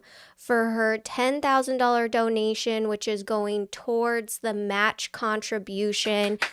Big thank you. Thank you, Mary Ellen. Thank you so much for that. Also, special thank yous to other donors, Richard J., Matthew B., in honor of his son Jacob. You guys just got to hear from Matthew. Tara, in honor of and memory of Chris. Doreen, Trish F., in honor of Jenna Ray. Kim, Heidi E., thank you so much for your contribution in memory of Andy W. and Great Grandpa. Liz G., in honor of Tony O. Jenna and Jeff B., in honor of Stu. Melina and Andrew. George S. Nina S., in memory of your beloved son, Ricky. And Valerie P., thank you so much for your contribution in memory of Garrett George P. We're going to keep updating you as this goes, but I want to take a quick second to also highlight that you can contribute to this foundation through this fundraiser at biddingforgood.com/2026/ Eric's House. There are more than 100 items online available through this fundraiser, and with a few items being added daily through the end of this website specifically. So even after today, you can still contribute to what we got going on here with bidding for good, and items are going to be added all the way up until May 10th at 8 p.m. Mountain. I was taking a peek at some of those things. There's trips, there's nights out, there's music. Eric's House being a national organization, I think it's incredible because there's so many opportunities across the country. You're sure to find something for yourself. And lastly, if you purchase a physical item, we will ship it to you just for the cost of what the shipping is.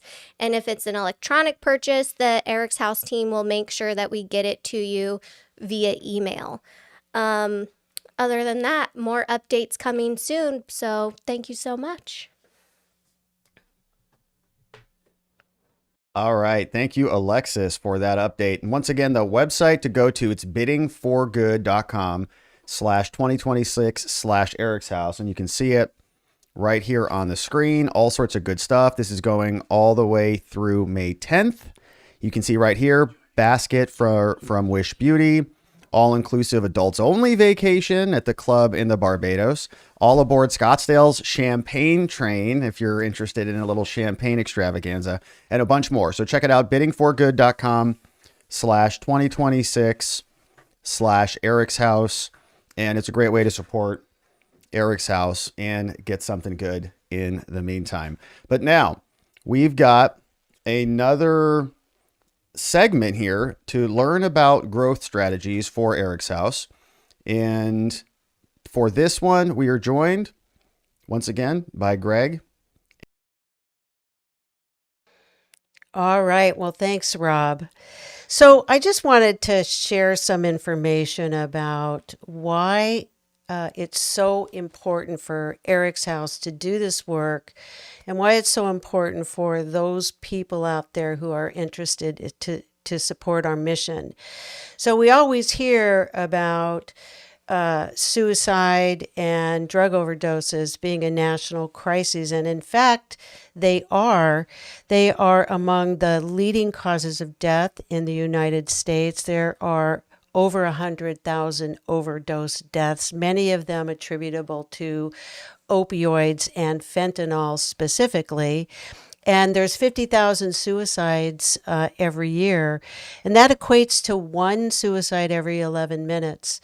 I remember giving a speech one day, and I asked the audience, how many people in this room have been impacted by a death to alcohol, drugs, or suicide? And nearly every single person raised their hands. We talked earlier about the stigma associated with these losses and how isolating they can be. Part of our mission at Eric's House is to bring light to the level of urgency that we have in providing post-vention care. Couple of things. These are sudden and very traumatic losses that are compounded by guilt and shame and stigma. And they also are associated with higher risks of depression. A lot of people experience PTSD. Some people numb their pain by abusing substances. And there are some statistics that suggest that the suicide risk increases in people who are bereaved by these losses. Another really important factor is teens. Teens who are bereaved by suicide are at elevated risk for completing a suicide as well because of the mental health struggles that often come with a loss like this. And there's very few people, organizations in the United States that actually do have a holistic approach, which means let's support the whole body, mind, body, and spirit. And so we do that all virtually. I'd like to share a few minutes about what our growth programs are. Greg, would you like to add something? Well, I just wanted to say that one of the sort of sub themes for this Hope in the House is that postvention is prevention. As Marianne just indicated, this is such a heavy burden for the people in grief to carry that we don't always do well with it. Yeah. And the other thing to consider is, as horrific as those statistics are, they are widely believed to be grossly underreported. Absolutely. So, the problem is huge, and the unmet need for support is staggering. Yeah. So I'd just like to share what we're going to do to help address some of these crises in our country. Certainly, we want to expand our group support offerings, including adding a group for teens and young adults. We'd also like to add a group for spouses and partners who are bereaved by these losses. So we have that on our calendar in the coming years. We need to train more facilitators, at least 2 to 4, to support our demand. All of our facilitators are volunteers. In fact, almost everyone in EricsHouse is a volunteer. And we provide training for them so that they are really skilled and well-trained to be able to work with our grieving hearts. We would like to train 2 additional grief companions. These are people that receive 150 hours of training from Dr. Alan Wolfelt, and they're people that can work one-on-one with people who are not quite ready to enter a group. And then, of course, as with all organizations, succession planning and staffing up to launch these new programs is something that makes us a longer-term, more sustainable organization. I think it's important to understand that oftentimes our relationships with the people that we companion can get extended. It's not like there are many people who need more than just a few one-on-one sessions or a single group. And so we want to be able to continue to walk beside them, to be there for them as they start to figure out where their journey is leading. Yeah, absolutely. And so that takes us to how you can support us. It's not just financially, although donating and supporting our mission financially, of course, is really very important for us, but also sharing our mission with others. Many of us know others who are bereaved that need support. And so that's really important that you're aware that our organization exists and can provide support to people in need. Volunteer your time. We have lots of little projects like social media and things like that where we could use some help from another volunteer. Invite others into the conversation about EricsHouse over coffee, or we like to say coffee and donuts, but invite them into the conversation so that they know that we're here. Learn, and Dr. Wolfelt and Matthew will be talking a little bit more about this towards the end of our program, but learn how to hold space for others, because that's really important to just know that there really are no words that can make people feel better, but it's important just to be there with them and just to hold space for them, and they'll appreciate that more than anything else. And then follow us on social media. You can find all of our links on our website. And I think we're going over to Georgia right now, Rob. She's got a slide on our long-term giving programs.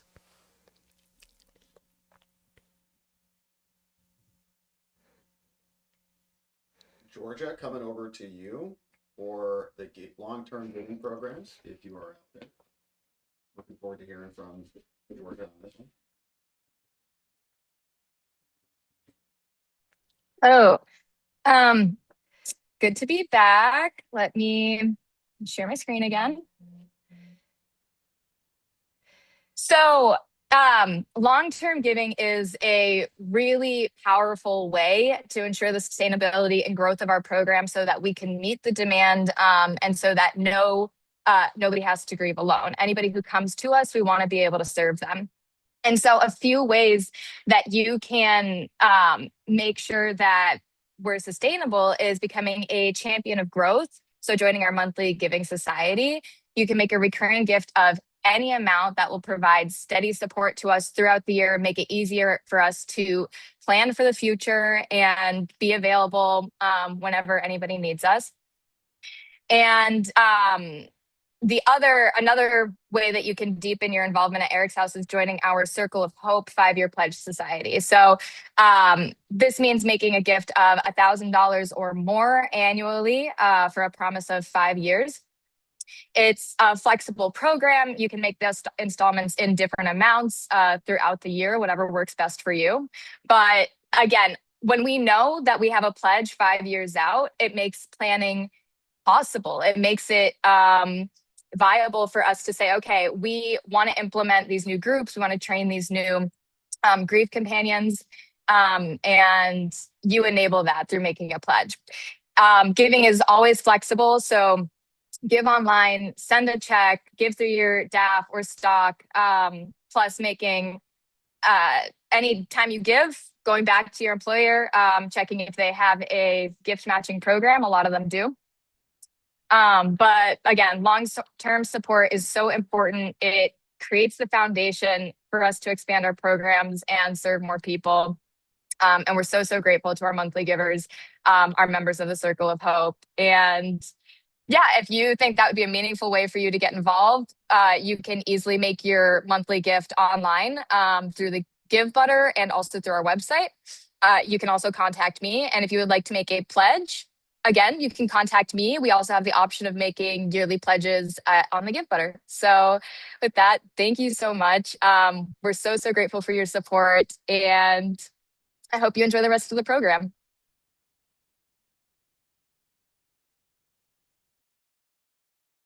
All right. Well, thank you so much, Georgia. We appreciate that. We're going to segue into another one of our segments. It's called Connections Carry Us Forward.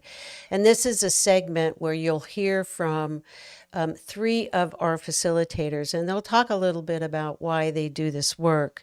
But I also wanted to share a quote from Mahatma Gandhi that Greg read in one of the earlier segments. It says, "The best way to find yourself is to lose yourself in the service of others."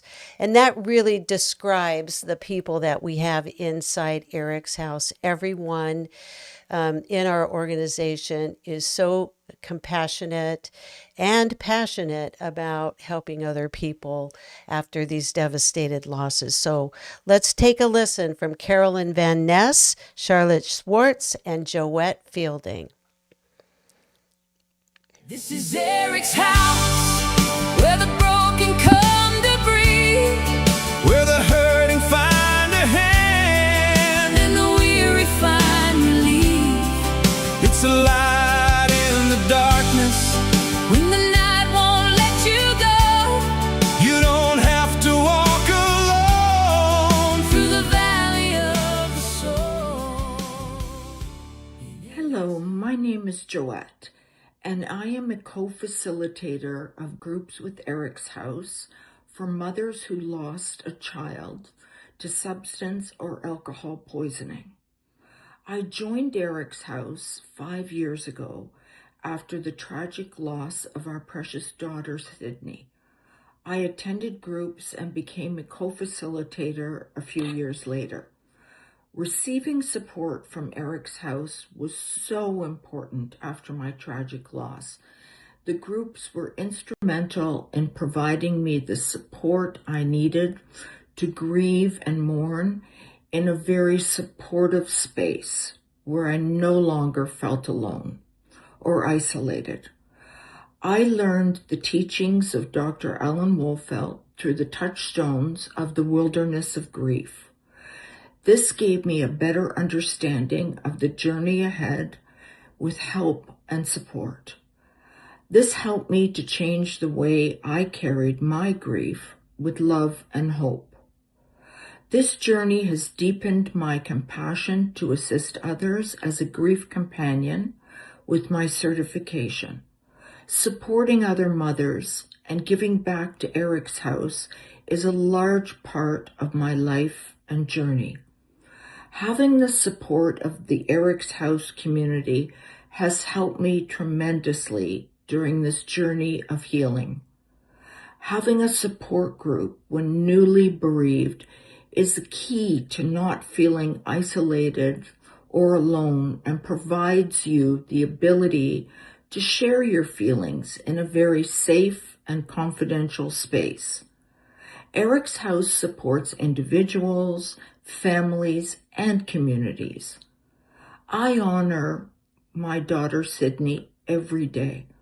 Her kind nature, infectious laugh, generosity, wonderful spirit, and her values continue to live with me.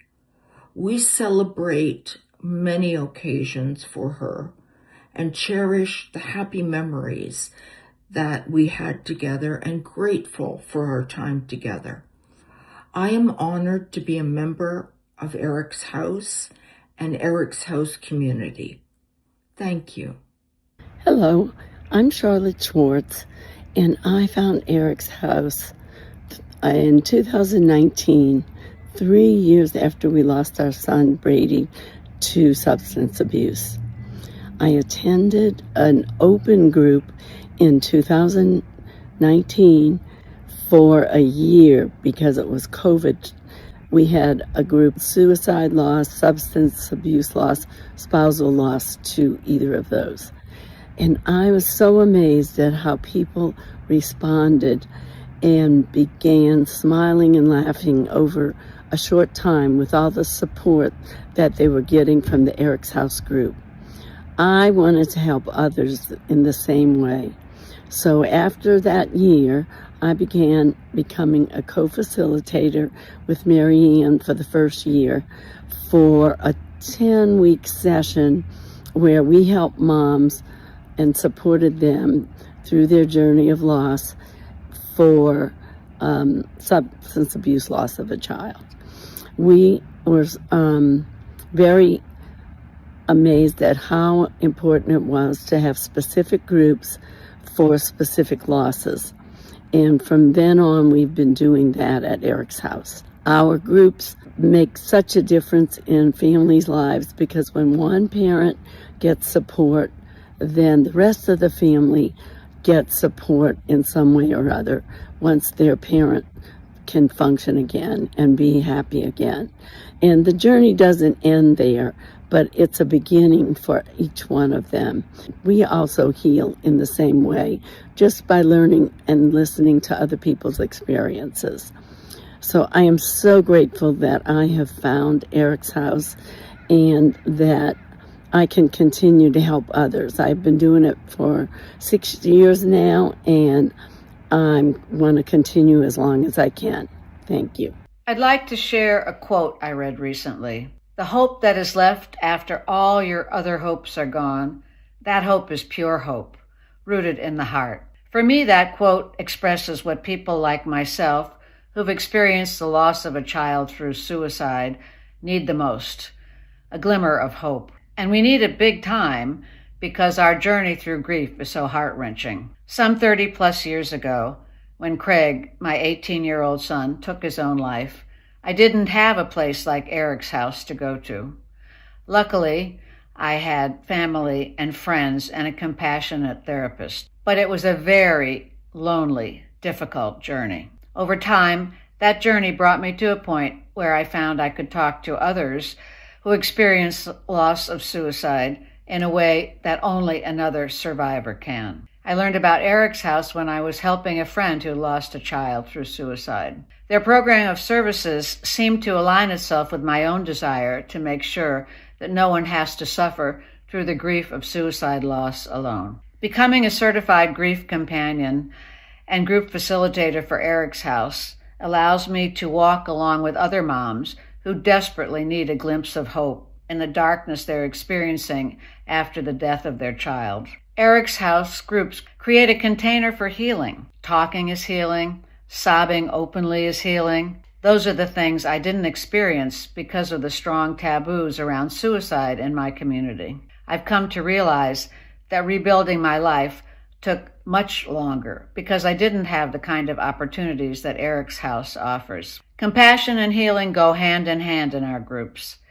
That's how hope has a place to flourish so that everyone touched by suicide loss, parents, brothers, sisters, other relatives, friends, and colleagues, can find the hope they need to rebuild their lives. Thank you so much for your support.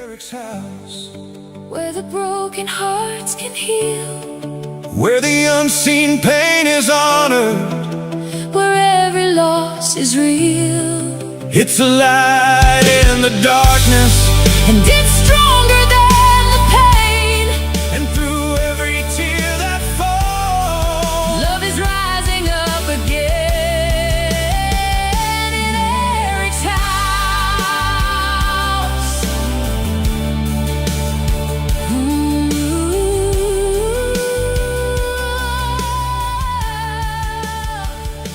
Next, we have a testimonial from Sadie, who embodies what we hope for all of the people that we companion, which is that they find new meaning and purpose in their lives while they're celebrating the love that they have for the person they've lost. This is Eric's house, where the broken come to breathe, where the hurting find a hand, and the weary find relief. it's a light in the darkness. When the night won't let you go. Hello, my name is Sadie, and I lost my son, my only child, Harry Boy, to suicide at the age of 27. He passed on January 3rd, 2023. I can honestly say that day was one day that knocked me out completely. I've never been one that you can knock down. I always get up. But losing my son, my heart, my love, was the hardest and still is the hardest thing that I've ever had to deal with in my life. I have lost many people in my life, but this loss by far is the hardest one. And while he may not be physically here, he will always be in my heart. And I carry him with me everywhere I go. I can say that I knew I needed help. There was no question in my mind that I could deal with this by myself. I searched and I did find a couple of resources like a therapist, but there were no groups for what I was dealing with. And I searched and I searched, and it was just mind-boggling that there are not enough resources. There's no support. And I finally found Eric's house. And I made my phone call.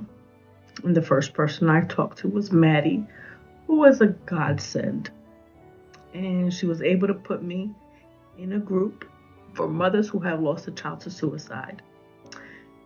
And I will say that was the best thing that I could do for myself as far as finding a support group who understood where I was coming from. All these women who shared their stories. We were not alone anymore. So what I can say is that Eric's house is pure love. I, for one, am blessed to have you guys in my life. You are amazing. Thank you for all of your support. And it's stronger than the pain. And through every tear that falls, Love is rising up again in Eric's house.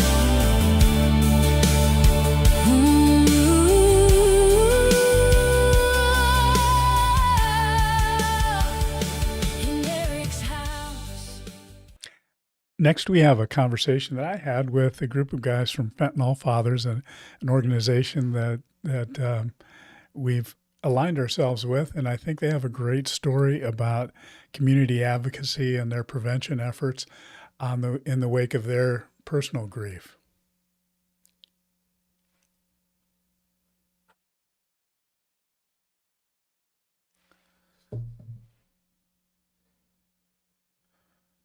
Greg Eckerman, co-founder of EricsHouse, and I have the honor to be joined today by Jack Swan, Gary Latson, and Tom Harvey from Fentanyl Fathers. Fentanyl Fathers and EricsHouse have formed an alliance and a collaboration, and I'm going to ask Jack to tell us a little bit more about Fentanyl Fathers and about the creation of that organization. And then I want to go a little deeper with Gary and Tom, because Gary and Tom both joined EricsHouse men's groups. And it was a wonderful experience for me as a facilitator of that group to get to know them and their sons, Trevor and Tony, better, but also to get to know how the impact of their work within Fentanyl Fathers has sort of shaped them and how it plays into their personal grief journeys. So why don't we start with Jack? Jack, if you don't mind, could you tell us a little bit about your story, about Drew's story, and how that led into the creation of Fentanyl Fathers? Sure. I'm one of the co-founders and executive director of Fentanyl Fathers, and before any of that, I'm a brother first. So my brother Drew Swan, we lost him in 2013. He came into contact with a unprescribed pill that he received in a sober living home when he was down in Florida. And like thousands of American families, we lost him because of it. Our family didn't really understand what going through the grief journey meant, especially when losing a loved one to overdose. It was really stigmatized. It didn't feel like we had many people around us who were experiencing something similar back in 2013. And in 2022, we recognized that more families were experiencing a similar loss. We had gone through about a decade of our own grief journey, kind of in silence and misery. And after looking at recent statistics on how it was affecting the youth population, we realized that we wanted to get out and start connecting with families and warning kids about the dangers of fentanyl and counterfeit pills. And that's kind of how Fentanyl Fathers began. You know, with a tragic loss, there comes that initial period where you're just kind of shell shocked and you don't know what to do with that grief or how to process it. But a lot of times it converts into a call to action that really becomes kind of a driving force. And it's hard to balance. It's hard to balance how you take care of yourself and how you respect your own need to grieve with really taking that action and having some impact that addresses the thing that so tragically impacted you. Yeah, and that's kind of something that we found as we were going along. At first, it sounded great going and sharing our stories with high school kids, and we got a couple of opportunities to do that. Our first opportunity was actually in Anchorage, Alaska. But as we connected with more families who were doing the same work, we recognized that we needed to not only pour our efforts into prevention and awareness, but also into ourselves and our healing process, and that certain people, especially who have experienced more recent losses, needed resources and healing in order to continue the work, because it is heavy going in, and it can be jolting, especially for people who have just experienced this recently. I think a lot of people have experienced that too. The kind of advocacy and prevention work you do kind of reopens wounds, and it does take a lot out of you. One of the things I love about the Fentanyl Fathers approach is that you make it very personal. You tell their stories, you say the names of the people that you've lost, and I think that makes it accessible and relatable to people. And I like to switch to Tom for a little bit, because that reminds me, Tom just shared something that they've done in honor of his son, Tony. And so, Tom, if you wouldn't mind telling us a little bit about your story and Tony's story, and how that led you to Fentanyl Fathers and then ultimately to the EricsHouse group. Sure, Greg, be happy to. Thank you. Really pleased to have this opportunity. My name is Tom Heavy. My experience doesn't come from use, but from loss. Our son Tony lost his life on August 13th, 2024, from his addiction to drugs. You can see some of these pictures from Tony. Yeah, thank you. We adopted Tony when he was 17 months old. He was the baby of the family, our only boy, and from the very beginning, he filled our home with energy, curiosity, and love. He was bright, funny, tender-hearted, a beautiful soul who felt everything deeply. There was so much more to Tony than his addiction to drugs, and that's what I have to keep remembering. But life isn't always simple, and neither was Tony's journey. Tony went away to college, and he got in with the wrong crowd, and that's when his drug use started.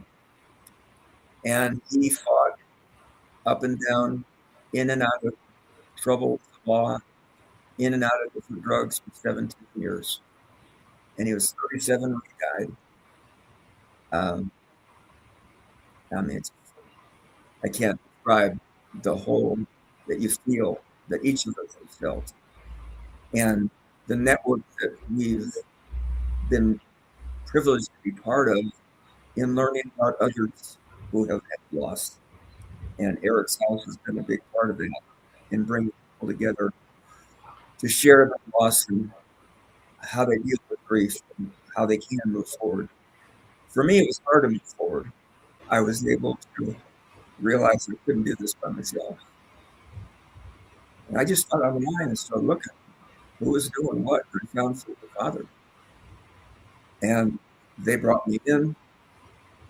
They kind of stood me up, shook me off, and gave me other things to focus on. And they introduced me to EricsHouse and said, I remember Greg saying, Tom, you ought to try this. And so I did. And I had the pleasure of meeting Gary on there and 4 other folks who had suffered terrible loss. And for 2 months, we shared, we learned. And that's what my journey has been. So I've been focusing with Fentanyl Fathers on the school part, telling our story. The EricsHouse experience for me was, I can't tell you how grateful I am, because it got me to the point that I could recognize that grief is just love with nowhere to go. So you got to find a place to take it. And taking it to others who you can help is how I've tried to be part of that. I've liked Fentanyl Fathers in particular because they're very active. They've been very aggressive on the anti-fentanyl activity. So they're doing more than giving presentations. They're actually changing laws. Talk briefly about the billboards with, I don't know if you can see that. If you could hold it up a little higher. There you go. We can see that it's a billboard at least. But, all right, that is a billboard. And it's a very simple message. It says, Tony Harvey died on August 13th, 2024. One pill can kill, don't risk it. And it's sponsored by Fentanyl Fathers.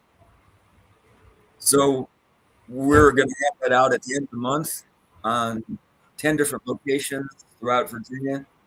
I found a billboard company, Lamar, that's been very accommodating and actually volunteering some billboard space to add to our impact. So I'm hoping that maybe we can get this out in other states where people want to sponsor these with their own children so that they can get this continuing message and get a drumbeat going.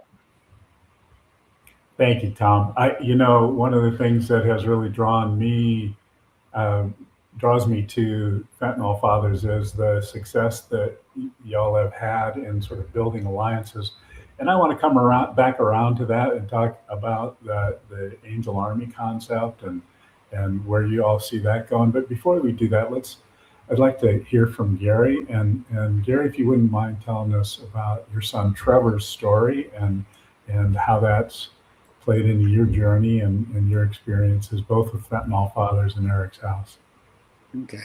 I'm Gary Latson. I'm a retired doctor, anesthesiologist, and in 2022, I lost my dear son, Trevor.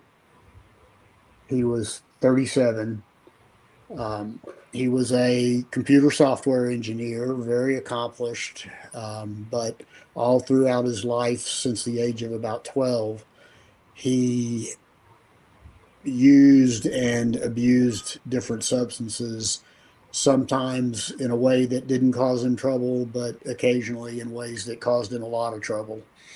But he was very resilient. I used to say that the song that reminded me of him most was the um, song that says, I get knocked down, but I get up again. Nobody's going to hold me down, because he had legal troubles and, accidents and things that, put him at, you know, down, but he was very resilient. He would come back from that, pull his life together, stay out of trouble.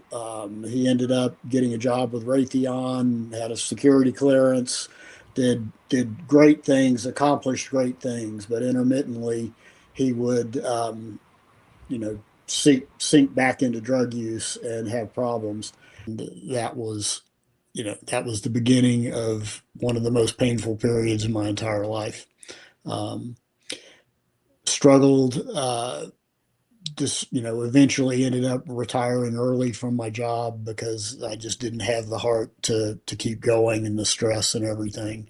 And eventually founded a nonprofit of my own called Candles in the Wind Foundation, with the goal of addressing the substance use epidemic in any way possible.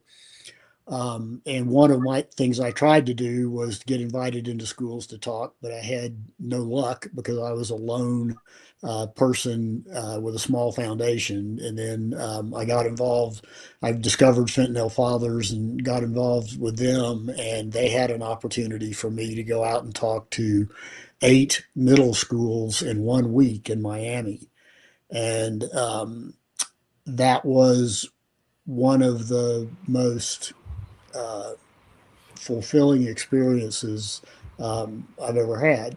At first I was really nervous. I didn't know if I'd be able to do this, but they provided all the materials. They coached me through it, um, made it possible, and made it, I won't say easy, but made it relatively easy to do.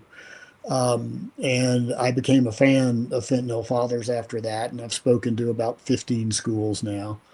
Um, and it's given me a sense of purpose, and that's one of the things in the grief journey that we all need. That first time experience of telling your story to a group of people that you don't know, but you put yourself in that situation. It's sort of the common experience in our groups. Personally, I think it's a tremendous act of courage. The first time that you do that, it is daunting. Yeah, Yeah, and it and was. uh, and transformative. Clearly, so many people drawn to the Fentanyl Fathers mission, who feel that impulse. I've got to do something with this. I need to, try to help somebody else avoid this same tragedy. I think I just sort of envision, especially for men, that there may be a tendency to kind of set aside their own grief to focus on that mission, because All Fathers does a really good job of preparing you, giving you, an approach and sort of setting the stage to be able to do that. So for a lot of guys, members of Fentanyl Fathers who put themselves in that position, they feel comfortable. They know how to do that. The script is written. There's a stage. There's a platform to be able to get the message across. Unlike dealing with their personal grief, because nobody gives us that script. I'm always curious about your first experience coming into the EricsHouse men's group, and Eric's House was a tremendous benefit for me, because it provided a forum where I could talk with other people that had experienced similar losses. One of the special pains about losing your child to substance abuse or suicide is that other people they try to understand, but if they haven't experienced a similar loss, there's really no way they can understand. Yeah. And honestly, I found that they sort of get tired of hearing the story. Um, and there's also that reluctance to share the story of your son that was in trouble and did bad things, Right. with colleagues and people that aren't real close friends and that kind of thing. And Eric's House provided a forum where I could talk to people like Tom and you and others and Matthew and um, express the grief that I felt in a and get feedback from others that were feeling the same thing. And that was tremendously helpful. I know that a lot of men feel that same sort of barrier, that same sort of hurdle. You know, we grow up with a lifetime of expectations that we're just supposed to kind of suck it up and move on, that we're supposed to figure out how to do this on our own. But, you know, I appreciate hearing your stories because I think the word needs to get out. I don't think anybody can do this alone.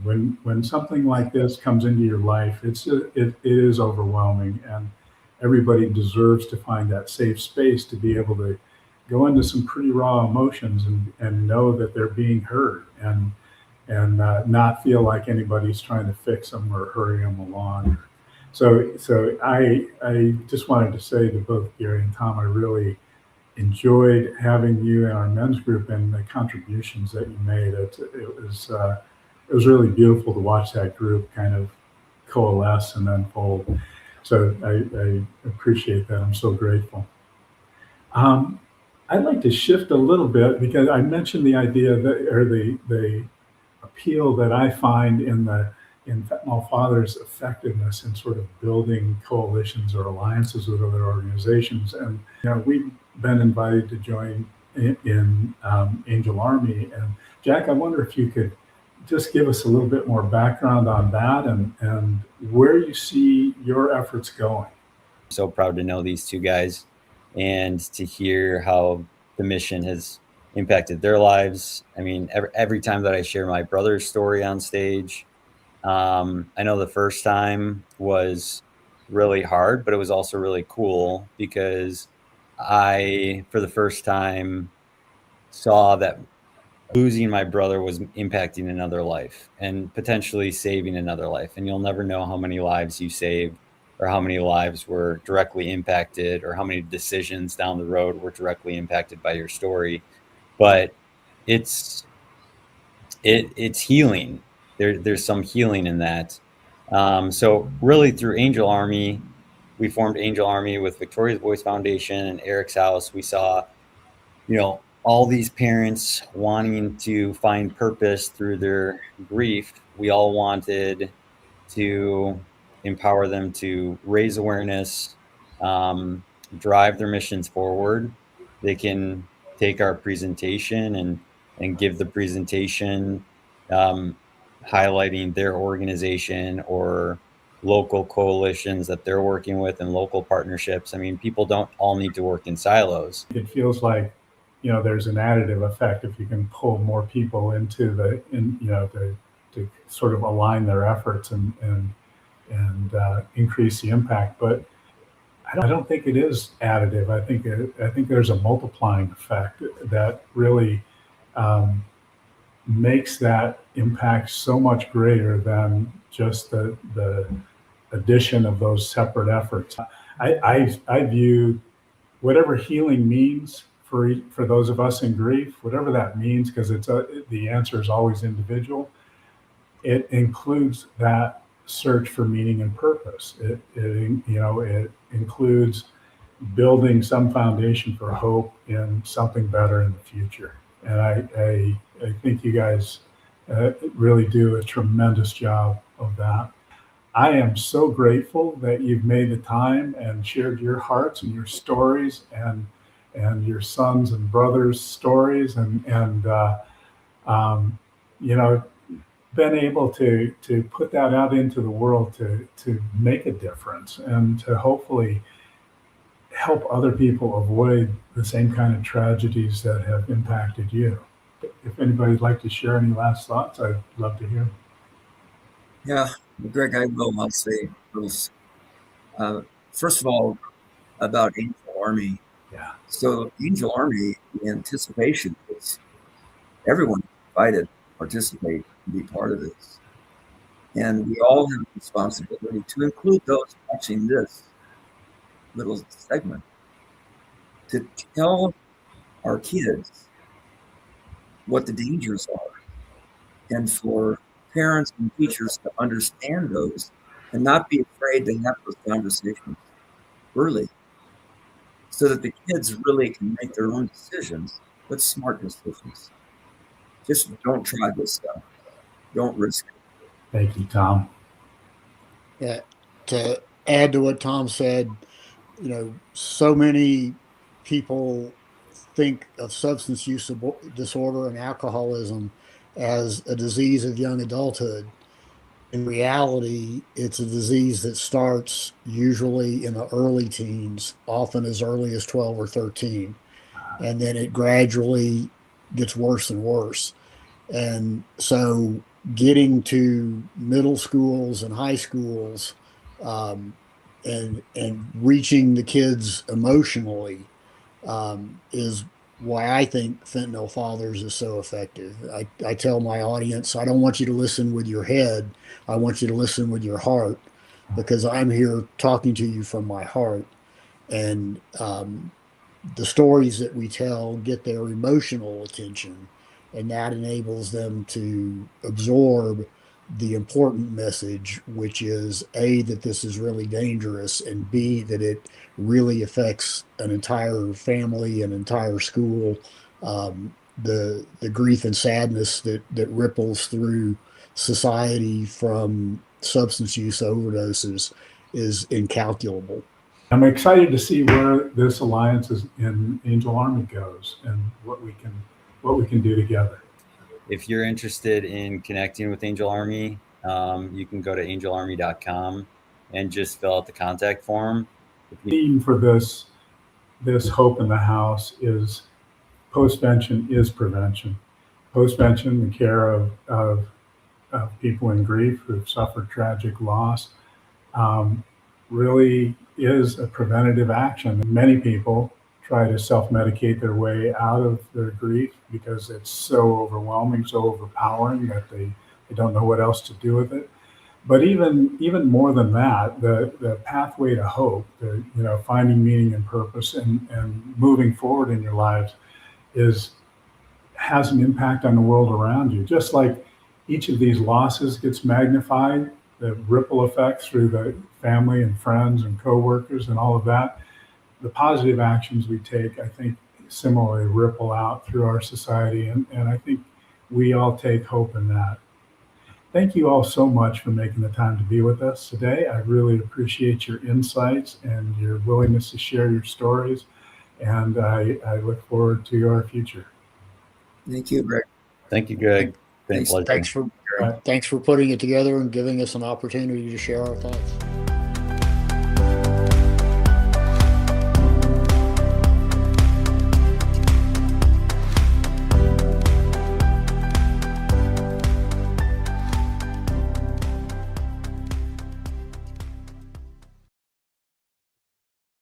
All right, so now we are heading on over to the new reading of the names.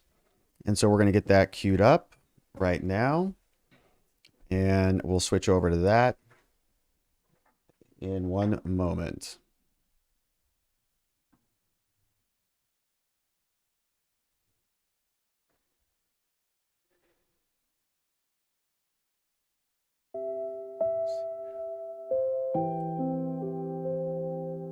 Joseph Treviso, Joshua Evan Bear.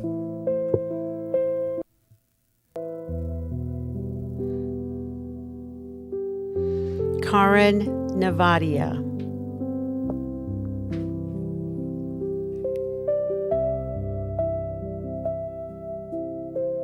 Catherine Shea.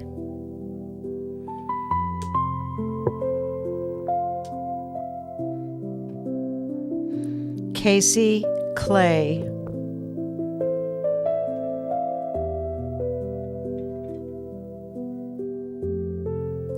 Keith Goodwin.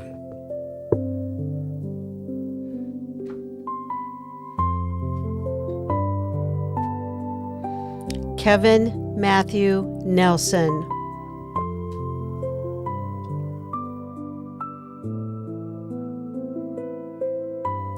Killian Klug.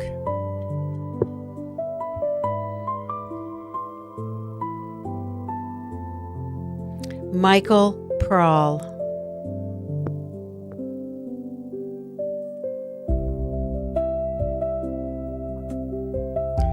Michael Shane Wojcik and Sean Thomas Wojcik.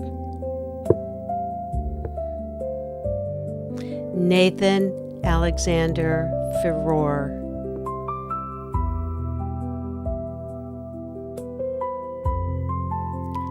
Nicholas Raymond Anderson.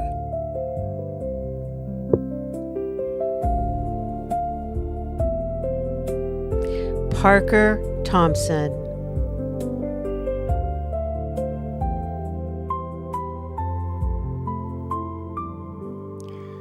Ricky Enoch.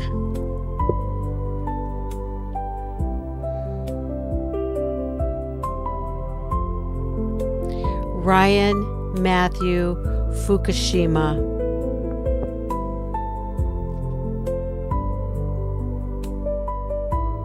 Salem Hand.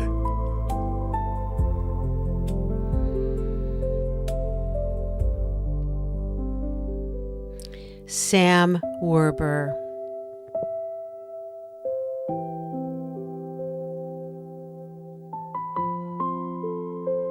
Stephanie Victoria Peters Sauvin.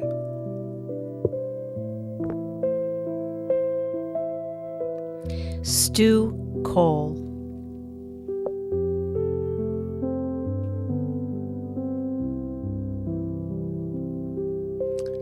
Sydney Fielding.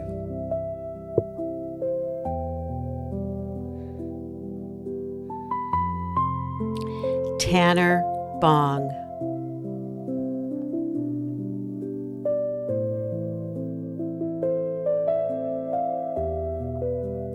Terrell Cooper.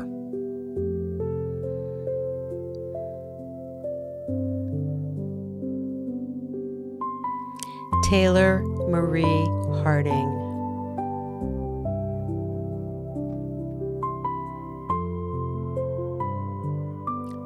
Taylor Steele.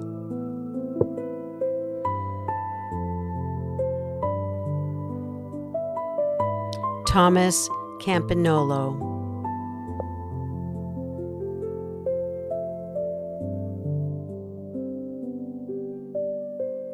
Tyler Smith and Jared Smith.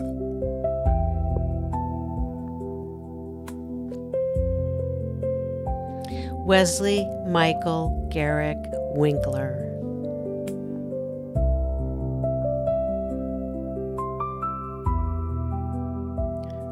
William Ralston.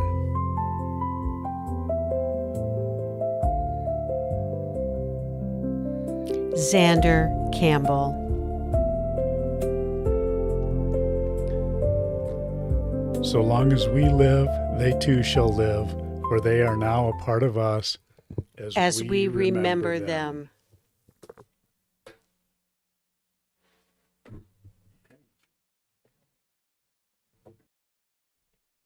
So now we have an update on the Hope in the House latest fundraising campaign from my beautiful wife, Alexis, who's joining us.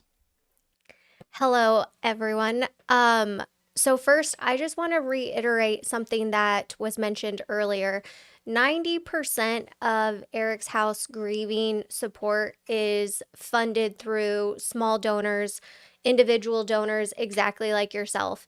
And you guys have shown up so big so far. We are about 16,000 away from our goal as far as fundraising goes. So we have that opportunity still available to us. And a couple of things I really want to highlight is as you continue to pour in these donations in memory of those that you've lost, also just seeing in the Give Butter feed how many people that you guys have served that are making donations. We want to say thank you for being touched by the work of Eric's House and continuing to pay it forward so we can keep showing up and doing this day in and day out for those that need, as well as those that have made comments about giving gifts, even though you haven't felt direct loss and you're just doing this from the goodness of your heart. So thank you so much. We're about 16,000 away from our goal for today, and we'll have more thank yous shortly. And we also have want to plug this one more time? Oh, yeah. So these auction items, you can pick up between now and May 10th. They're available with items across the country, and they're valued up to over $100,000. So a gift for someone, you could just get your Christmas shopping all done right now and support Eric's House at the same time. So make sure you check out biddingforgood.com/2026/Eric's House. That's another way that you can make contributions. Thank you. All right. So once again, it is on the screen. You can see a bunch of amazing things right here. biddingforgood.com/2026/Eric's House. Basket from Wish Beauty. Huge value, $355 there. We've got more. We've got all-inclusive adults-only vacation. Fill out your family tree. Get that taken care of. A foursome at a golf club at Sacramento's Bartley Kavanaugh Golf Club. Spend a day with the family at Tohono Chul. Many other amazing things. biddingforgood.com. And this is up. This doesn't close today. So all the way up through May 10th of this month. So now we've got, you want to introduce us? I would love to. So it is really a joy for us to welcome Dr. Wolfelt into the Eric's House community. And we're going to hear, he's such a joy to listen to because he's so upbeat and positive. And he really is an expert in his field, in my opinion, one of the very best. And Matthew Berg, who you heard from earlier, and Dr. Wolfelt are going to share their ideas and thoughts about how to support someone who is bereaved by these losses. Take it away.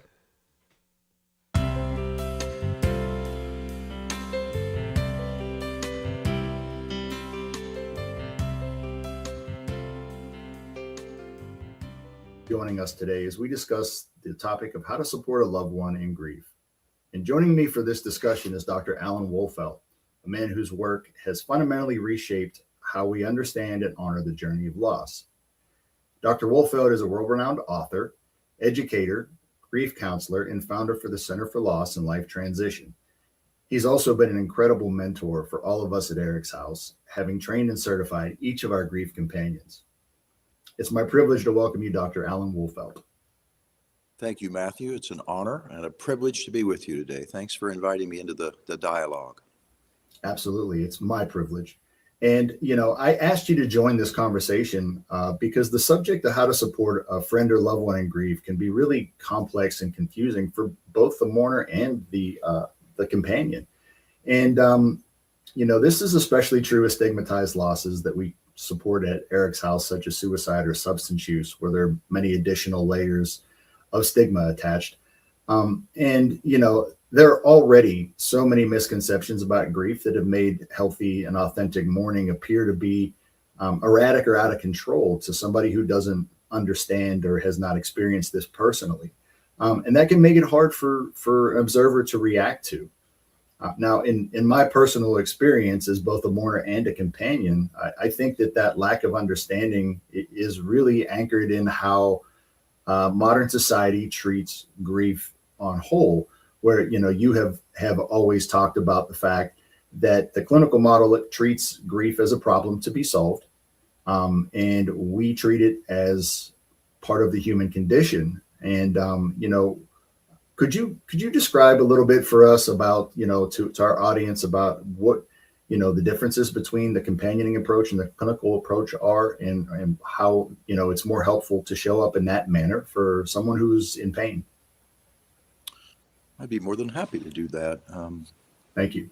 As I do that, I'd reflect on my own insights in my educational experience. I went to university for 13 years of training, and they taught me to assess, diagnose, and treat. But I discovered such a contrast between that and what I felt was truly helpful when I was out doing home visits. I started at age 19 to visit people after a death. So I'd go in, Matthew, to the academic classroom, and we're talking about at that time, to show my age, the DSM-3 within the mental health Bible, if you will. And we're learning tools and techniques to treat away hurt, pain, and suffering. When in fact I found that if I could be present to people, to hold space for them, to create what Henry Nouwen years ago called hospitality, shared space where a stranger became a friend, and to discover in my experience that was really them teaching me instead of the other way around. Or another way I might say it is, instead of me feeling a need to fix or cure, it was really about opening my heart, knowing they were in liminal space, betwixt and between. They're suspended between their past and their future. And that if I could create a hospitable, holding environment where they could disengage from, I guess, what I'd call their normal demands of living, that their grief could then become active, authentic mourning. Whereas if, in contrast, we're thinking I've got to do something to get them somewhere they're not. Because there's a helping premise that's a centerpiece of a companion model that says enter into what someone thinks and feels without attempting to think your job is to change what they think and feel. That's a centerpiece from which my 11 tenets are really built. And then I guess the other layer of that is just to come back and remember who the true expert is. It's the mourner, and that my job isn't to take away their hurt, their pain and suffering. It's through befriending that change and movement occurs, and that we never arrive. So I think, as you know, coming through my trainings, one of my mantras is not attached to outcome. I'm not trying to move you where you're not. I'm trying to bring non-judgment, compassion, empathy, immediacy to that holding environment where you feel safe. Because another discovery I made early on in my own caregiving life was if you don't feel safe, you keep your grief internalized. That doesn't convert to authentic mourning, a distinction if you like, we can remind our viewers about that important distinction. But if you can be hospitable, you can understand the concept of sanctuary, meaning that people disengage from normal demands, and you can take the 11 tenets of a companioning model entered into a teach me experience, then you release yourself from the thought I've got to get somebody where they're not. And then the movement in fact occurs. It's kind of an ultimate interesting experience that the more I accept you are where you are, the more we create what that fancy word I teach, you don't even have to remember the formal term, but it's called perturbation. It means if I'm accepted and I'm not judged for having the thoughts and the feelings and experiences when I'm torn apart, bereavement, to be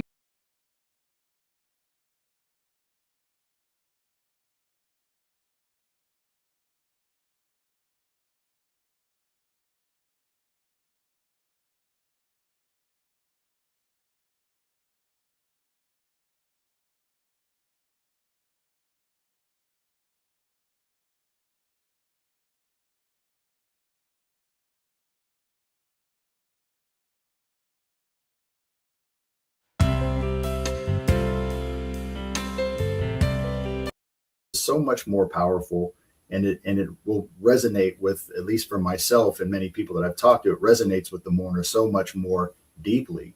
We historically, before we became so mourning avoidant, and we had ways of identifying who was bereaved, even strangers would approach you and they would invite you into your soul. I'm so sorry, I see you've had a death. Who died? You'd all day long retell your love story.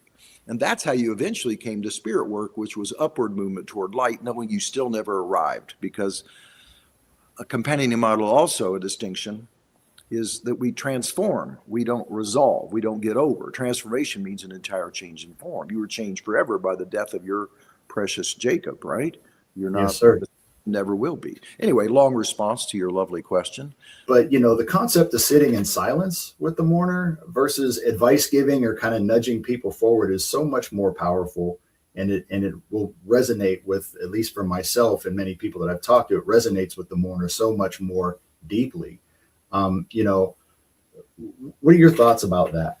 Well, I would reflect on what you've just beautifully spoken to, and that is people are well intended, they're just misinformed. So we don't want to project blame. We want to have grace. We want to know that, but very naturally in a mourning avoidant culture, I often say, and I know you've heard me speak to this, you can split people around you often in thirds, that a third of people are neutral, they don't hurt you or help you when you're in grief.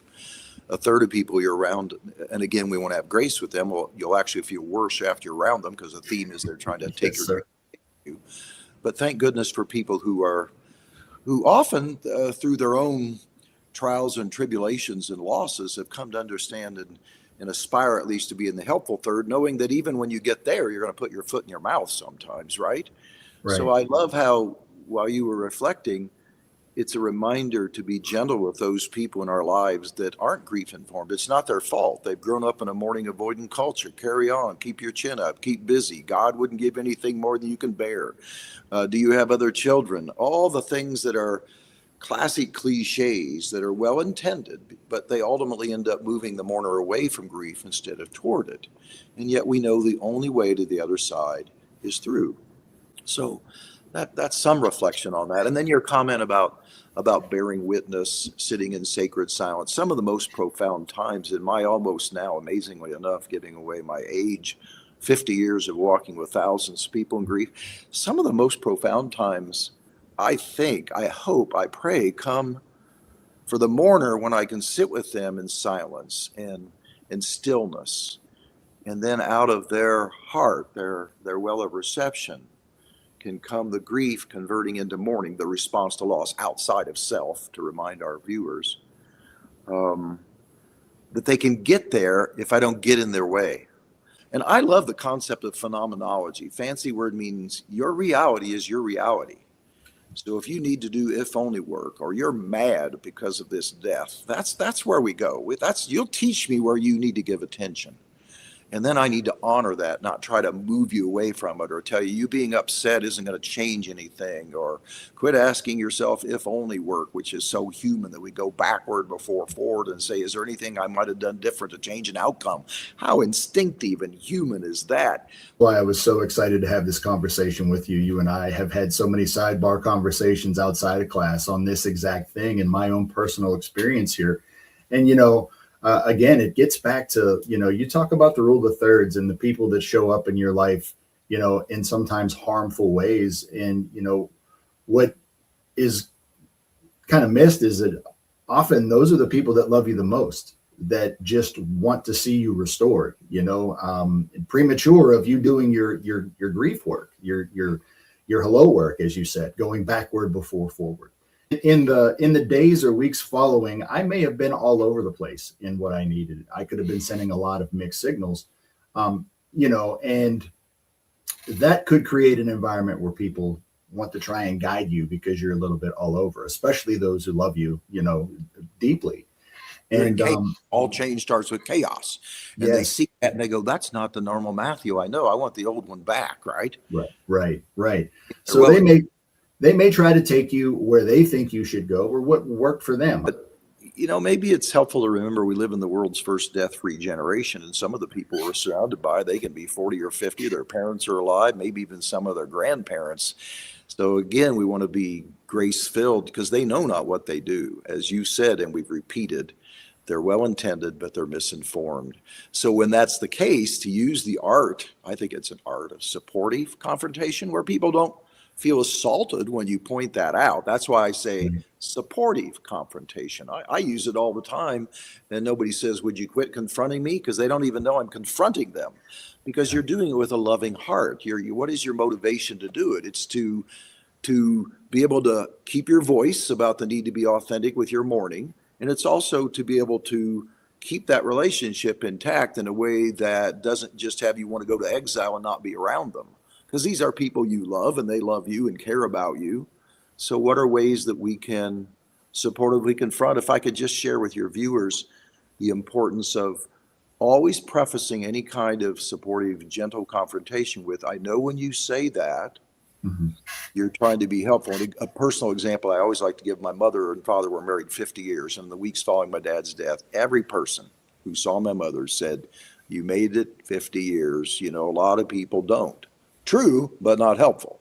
So she asked me, what do? I say, Mom, they're well intended. You look them in the eye. You say, I know when you say that, you're trying to be helpful. Do you mind if I share with you why I don't find it real helpful? And then she'd go on to talk about, you know, I was 12 when I met Don. He was 13, a much older man. She could tell her love story to them. And as she did that, she's taking her grief from inside to outside. Right. But also she's prefacing it by saying, I know when you say that, you're trying to be helpful. And then the key is ask permission to teach them. Do you mind if I share with you why right now I don't always find that helpful? And that's my problem with the medical model, is all too often the tools and techniques are about getting somebody where they're not instead of holding space for where they are. And that's what EricsHouse has come to do beautifully for so many people they serve, is you can be authentic with your grief. Did you not find that when you discovered EricsHouse, that you finally found a place that allowed you to be where you were in the journey? Yeah, absolutely. You know, I remember my first conversation with Greg, you know, our co-founder, about 4 months after Jacob died. And, you know, to that point, we've kind of shifted away from, you know, a lot of the people showing up with casseroles or lasagna, sending cards. You know, a little bit of time had passed and people have kind of migrated back to their lives. You know, and I felt a little bit more isolated at that point in time. And you know, at that point, people were less likely to bring the conversation up. Even mentioning Jacob's name, you know, in front of me became something that people tended to seemingly avoid to do for fear that they would remind me, you know, that I lost my son. And I can tell you, anybody who's lost a child or a spouse or someone they love deeply, you're not reminding them because they'll never forget. They're aware of that reality 24/7. And, you know, when I was fortunate enough to find EricsHouse and speak to Greg the first time, I remember that he did exactly what you said. You know, he didn't ask me how he died. He didn't ask me like interrogative type questions. He asked me to tell him about Jacob and his divine spark, what made him unique and what I missed about him.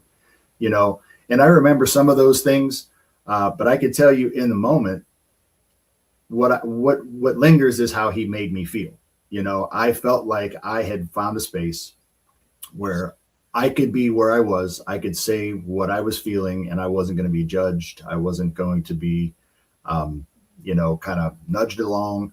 Nobody would tell me not to feel that way, or I should feel this way instead. I was just allowed to be where I was. And that was so comforting and so helpful. He was companioning you, not treating you. Yeah, I always think of the words of Robert Bly, one of my mentors through his writings earlier on in my career, where he said, your greatest gifts often come from your wounds. And we never go in search of those wounds. You know, how I discovered the love I have to nurture my fellow humans in grief came also from my own personal losses. In my teen years, I had a series of losses. I wanted to be an architect. But an example of being transformed is that I totally shifted my even vocational hopes and dreams to want to be a grief care provider, because I saw our culture trying to treat away pain instead of being present to pain. So that's a little reflection on my part about my why, I guess. I love what I get to do to help broken hearts each and every day of my life, children, teens, adults, and families. And I love to see the vision of EricsHouse and how they have done such a great job, particularly with stigmatized death. And the more stigma, the more pretense. I know what's happened. You know it. Let's not talk about it. You made passing comment about that with the kind of deaths that you beautifully outreach to through EricsHouse, you know how important it is, and just to say to somebody, well, if you need me, call me. Because the more stigma, the less support in general in our culture. So we have to be outreach oriented, let people know you have these groups available and individual companioning available. And so I think EricsHouse does a beautiful job of that. And I hope people continue to support the mission, because as I witnessed EricsHouse, as you experienced in your own personal journey, you were companioned, you weren't treated, and that, I don't want to speak for you, has made all the difference in where you are in your journey. Is that fair to say, that because Absolutely. companioned you so beautifully, so lovingly, and you found other men who you could share your broken heart with, then there's glimmer of light. You know, you never wake up one day and done, because that's the North American resolution wish, where we think, okay, we'll just let time go by. The biggest cliche of all, time heals wounds. No, it doesn't. It's what you do with your wound. And if EricsHouse creates a place where I can authentically mourn, then I come out of dark to light and know that while I'm still forever changed, and Jacob's always part of you and who you are as his precious father, that you can even go on as you are now to helping companion others, which is another part of your experience. What's that been like? Can I ask you what it's been like to first receive from Greg and EricsHouse? And then I can just see how much you enjoy supporting other, particularly I know men, you've done some men's groups and things, but what can I ask you about that? I mean, I don't want to reverse roles with you again, but I just loved watching your evolution. When I first met you, you were brokenhearted. You've actively mourned authentically. You've gone on to reconcile in many ways. Again, you're never done, but you've made your life good again, and you love helping others. Is that not fair to say? Oh, absolutely. I do. You know, part of the experience of being companioned and being part of a support group with other men was that over time, you don't learn how to just receive companionship. You also learn how to extend your empathy to others. And I was really fortunate to be in a group with a bunch of men that were they were willing to go into that sadness, and they were willing to express it and have those conversations, those hard conversations in front of other people. And that's a difficult thing to do, especially for men. The way that our society is, and the expectations of the strong silent type, and you got to be strong for your family and keep yourself buttoned up. You're supposed to be a rock. And I added to that for you, if I recall, were in the military, right? Yes, sir. And that's part of the warrior mentality. We just go forward and push on, work it through. Right, and that's part of a survival technique whenever you're in the military. But when you come home, that doesn't always work, and that was definitely the case for me, where I had used the power through it approach to great effect in my life, but this was not something that I was going to be able to do. And you were in part able to move from head to heart. I mean, not that you were already elements of your heart, but the function for our viewers is to remember the reason we retell the story is to make the unreal real.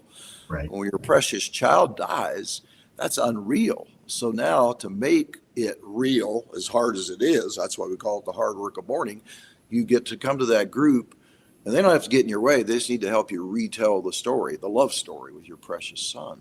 Right. And to be completely honest, I remain more connected to Jacob through this work than I would if I were doing anything else. In a lot of ways, he's with me now more than he was whenever he was on this earth, because he is impacting everything that I do. Every way that I show up in other people's lives are influenced by him, and the way he was in my life and what he means to me, continues to mean to me.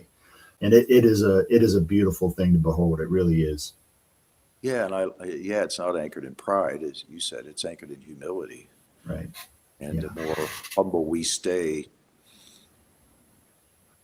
the more open we are to our fellow human beings when their hearts are broken.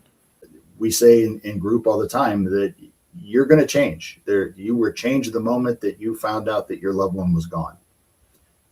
That was non-negotiable. What is negotiable is how you change. You have some say in the direction that you take.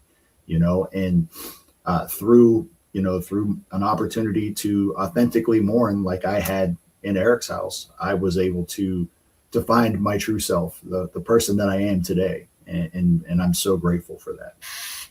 The reason I wrote the book, You Have to Stay for the Cup of Coffee, is about 6 months prior to sitting down into my writing hut and writing it, I had a training person go through the foundational training, comprehensive bereavement skills training, come up on the last day, Thursday, and say, now, Alan, I have a new awareness. I never stay for the cup of coffee.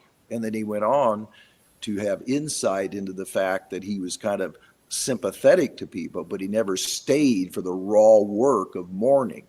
And so I thanked him for his insight, held the mirror up to him and said, now, what are you going to do about that? He says, I'm going to work hard to stay for the cup of coffee. And I thanked him for my next book title, which he gave me through that brief reflection that he said, I never stay for the cup of coffee. Well, obviously, metaphorically, we have to stay for the cup of coffee. We don't just say we're sorry and go away.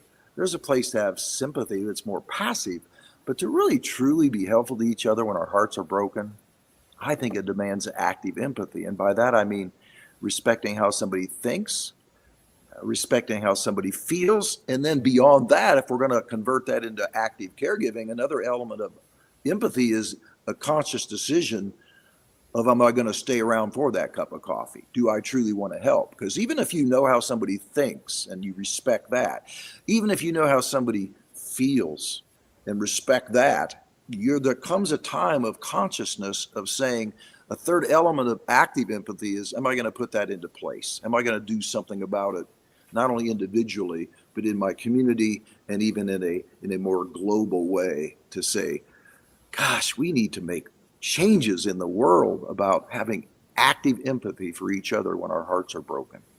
I think this is a great place to kind of wrap up for our audience here. But I'm wondering if there's something that you could say, or a piece of advice maybe that you could give to a friend who is currently sitting with a loved one that's struggling with grief, and they're trying to figure out how to help them. They feel a little helpless. They don't know what to do. What's one thing that they can do right now that can make them a better companion today? Again, it may be simple, but I think there's profound understanding of how to help another person anchored in mouth closed, ears open, presence available. That if I had to give you one little jewel, I would say, keep your mouth closed. Once they know that you have the capacity to hold space for them, to have active empathy, to know they're your teacher. And so that's why we say mouth closed, because they should be the 80 and you're the 20. You're there only to facilitate holding up their love story backward before forward. Ears open, because you want to learn how to create deep listening. That's the problem. Too many people, when they get anxious, they want to talk too much. Mm-hmm. And then they move away from the 11 tenets of companioning, and they start unconsciously, whether they're a layperson or a professional caregiver, they start treating unknowingly. And presence available. And by that, I mean, have a compassionate presence. People will know if you're authentic and genuine and you're willing to stay present to their hurt and their pain and their suffering. So that may sound simple, but somebody once taught me that some of the most profound learnings are taking complex mysteries and making them understandable, if you will. So mouth closed, ears open, presence available, build knowledge, be grief informed, look at our 11 tenets that distinguish you from being a companion and a treater, and know that even if all of that, you'll still put your foot in your mouth, and then you'll humble yourself and apologize and go back to letting that person be your teacher. So thank you, Matthew. What a lovely conversation. Very enjoyable. I'm so grateful that you've taken the time out of your busy schedule to sit down with me and share a cup of coffee today. And this has been beautiful. I hope that our watchers were able to take away from this, from the perspective of the mourner, maybe being able to find their voice when they may feel like they've not had that safe space, or that they've been encroached upon by somebody who loves them. It is well intended, but maybe has not as grief informed as they would. We would like them to be, and also for the supporter, the companion, for somebody who is not necessarily grief informed, to take some of the pressure off of them, to just know that showing up is the work, and it's not necessarily what you say or what you do. It's how you make them feel. Beautiful. Well said. So thank you so much again, Dr. Wolfeld. It's been a pleasure and always an honor. Thank you. Say hello to all my friends at Eric's house. I appreciate the opportunity. Lovely. Yes, Thank you. Will do. Thank you.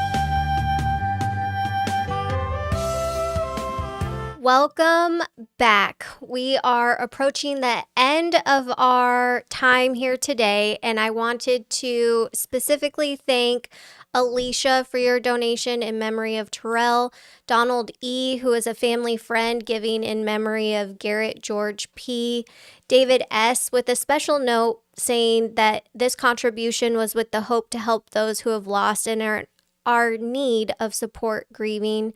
Carmen, in honor and memory of your sons, Erie and Liam. Zulu Z, a couple more anonymous donations coming in, one in honor of Salem. Teresa D, thank you for your contribution. Diane O, in memory of Kaylee.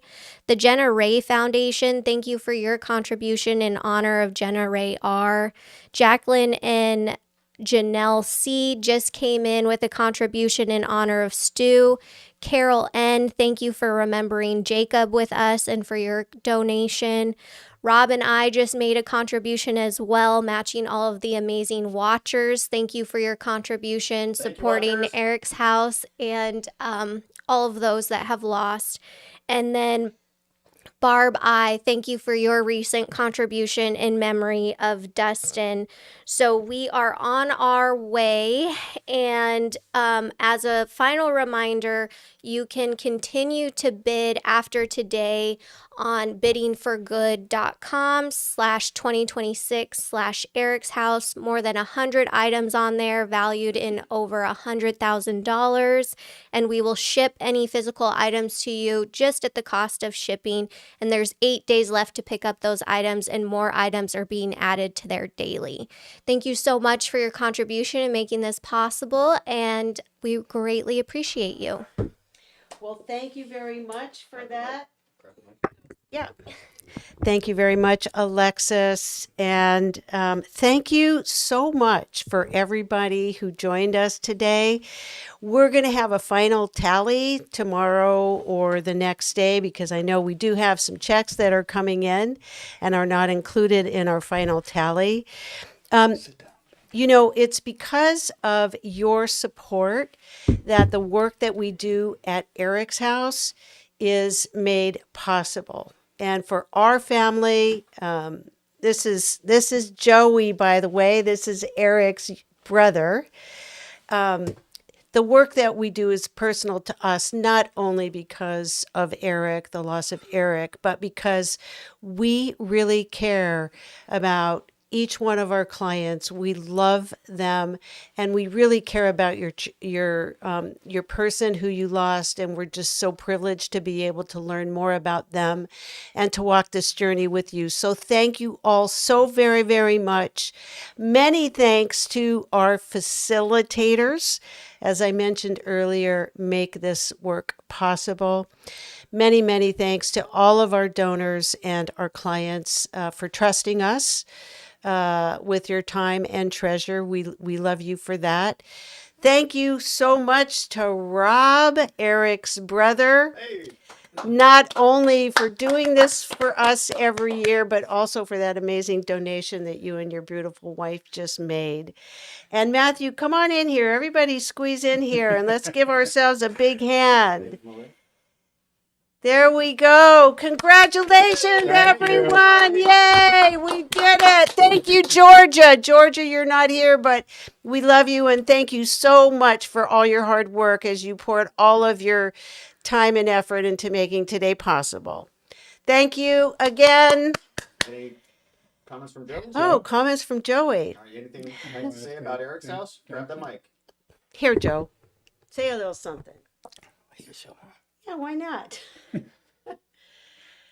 Well, I'm not a fan of Eric's house because I'm doing great place or something. Oh, Great thank place. you. It's a great place. Yes. Thank you, All Joe. right, Matthew, Greg, anybody else, any final comments? No, we're so grateful for your support. We love you all, and we're looking forward to the future. Yeah, very good. Again, we wish you a wonderful evening and thank you one last time. We hope to cross paths again in the future. Bye, everyone. Bye. Bye. I'll be back.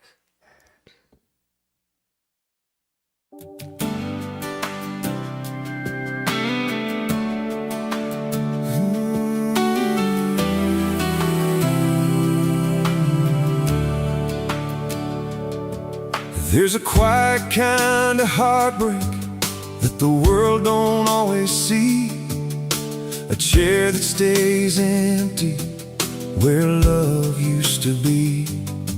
But in the middle of the silence, where the shadows gather round, there's a door that's always open, where lost hearts can be found. This is Eric's house, where the broken come to breathe, where the hurting find a hand, and the weary find relief. it's a light in the darkness. When the night won't let you go, You don't have to walk alone through the valley of the soul. In Eric's house, oh, in Eric's house.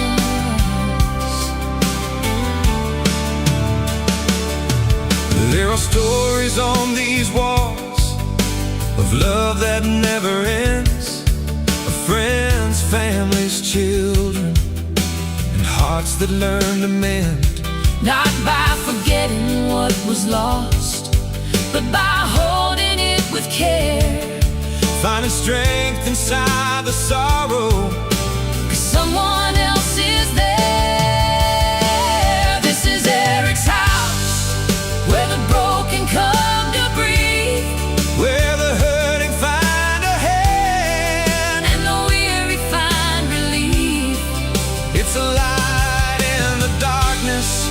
When the night won't let you go, You don't have to walk alone when you walk the path toward hope. In Eric's house, And love never leaves us, it just changes form. becomes the arms around you in the middle of the storm. And every life remembered is a candle in the night, Shining through the grief, leading others to the light. This is Eric's house, Where the broken hearts can heal, where the unseen pain is honored. where every loss is real. It's a light in the darkness.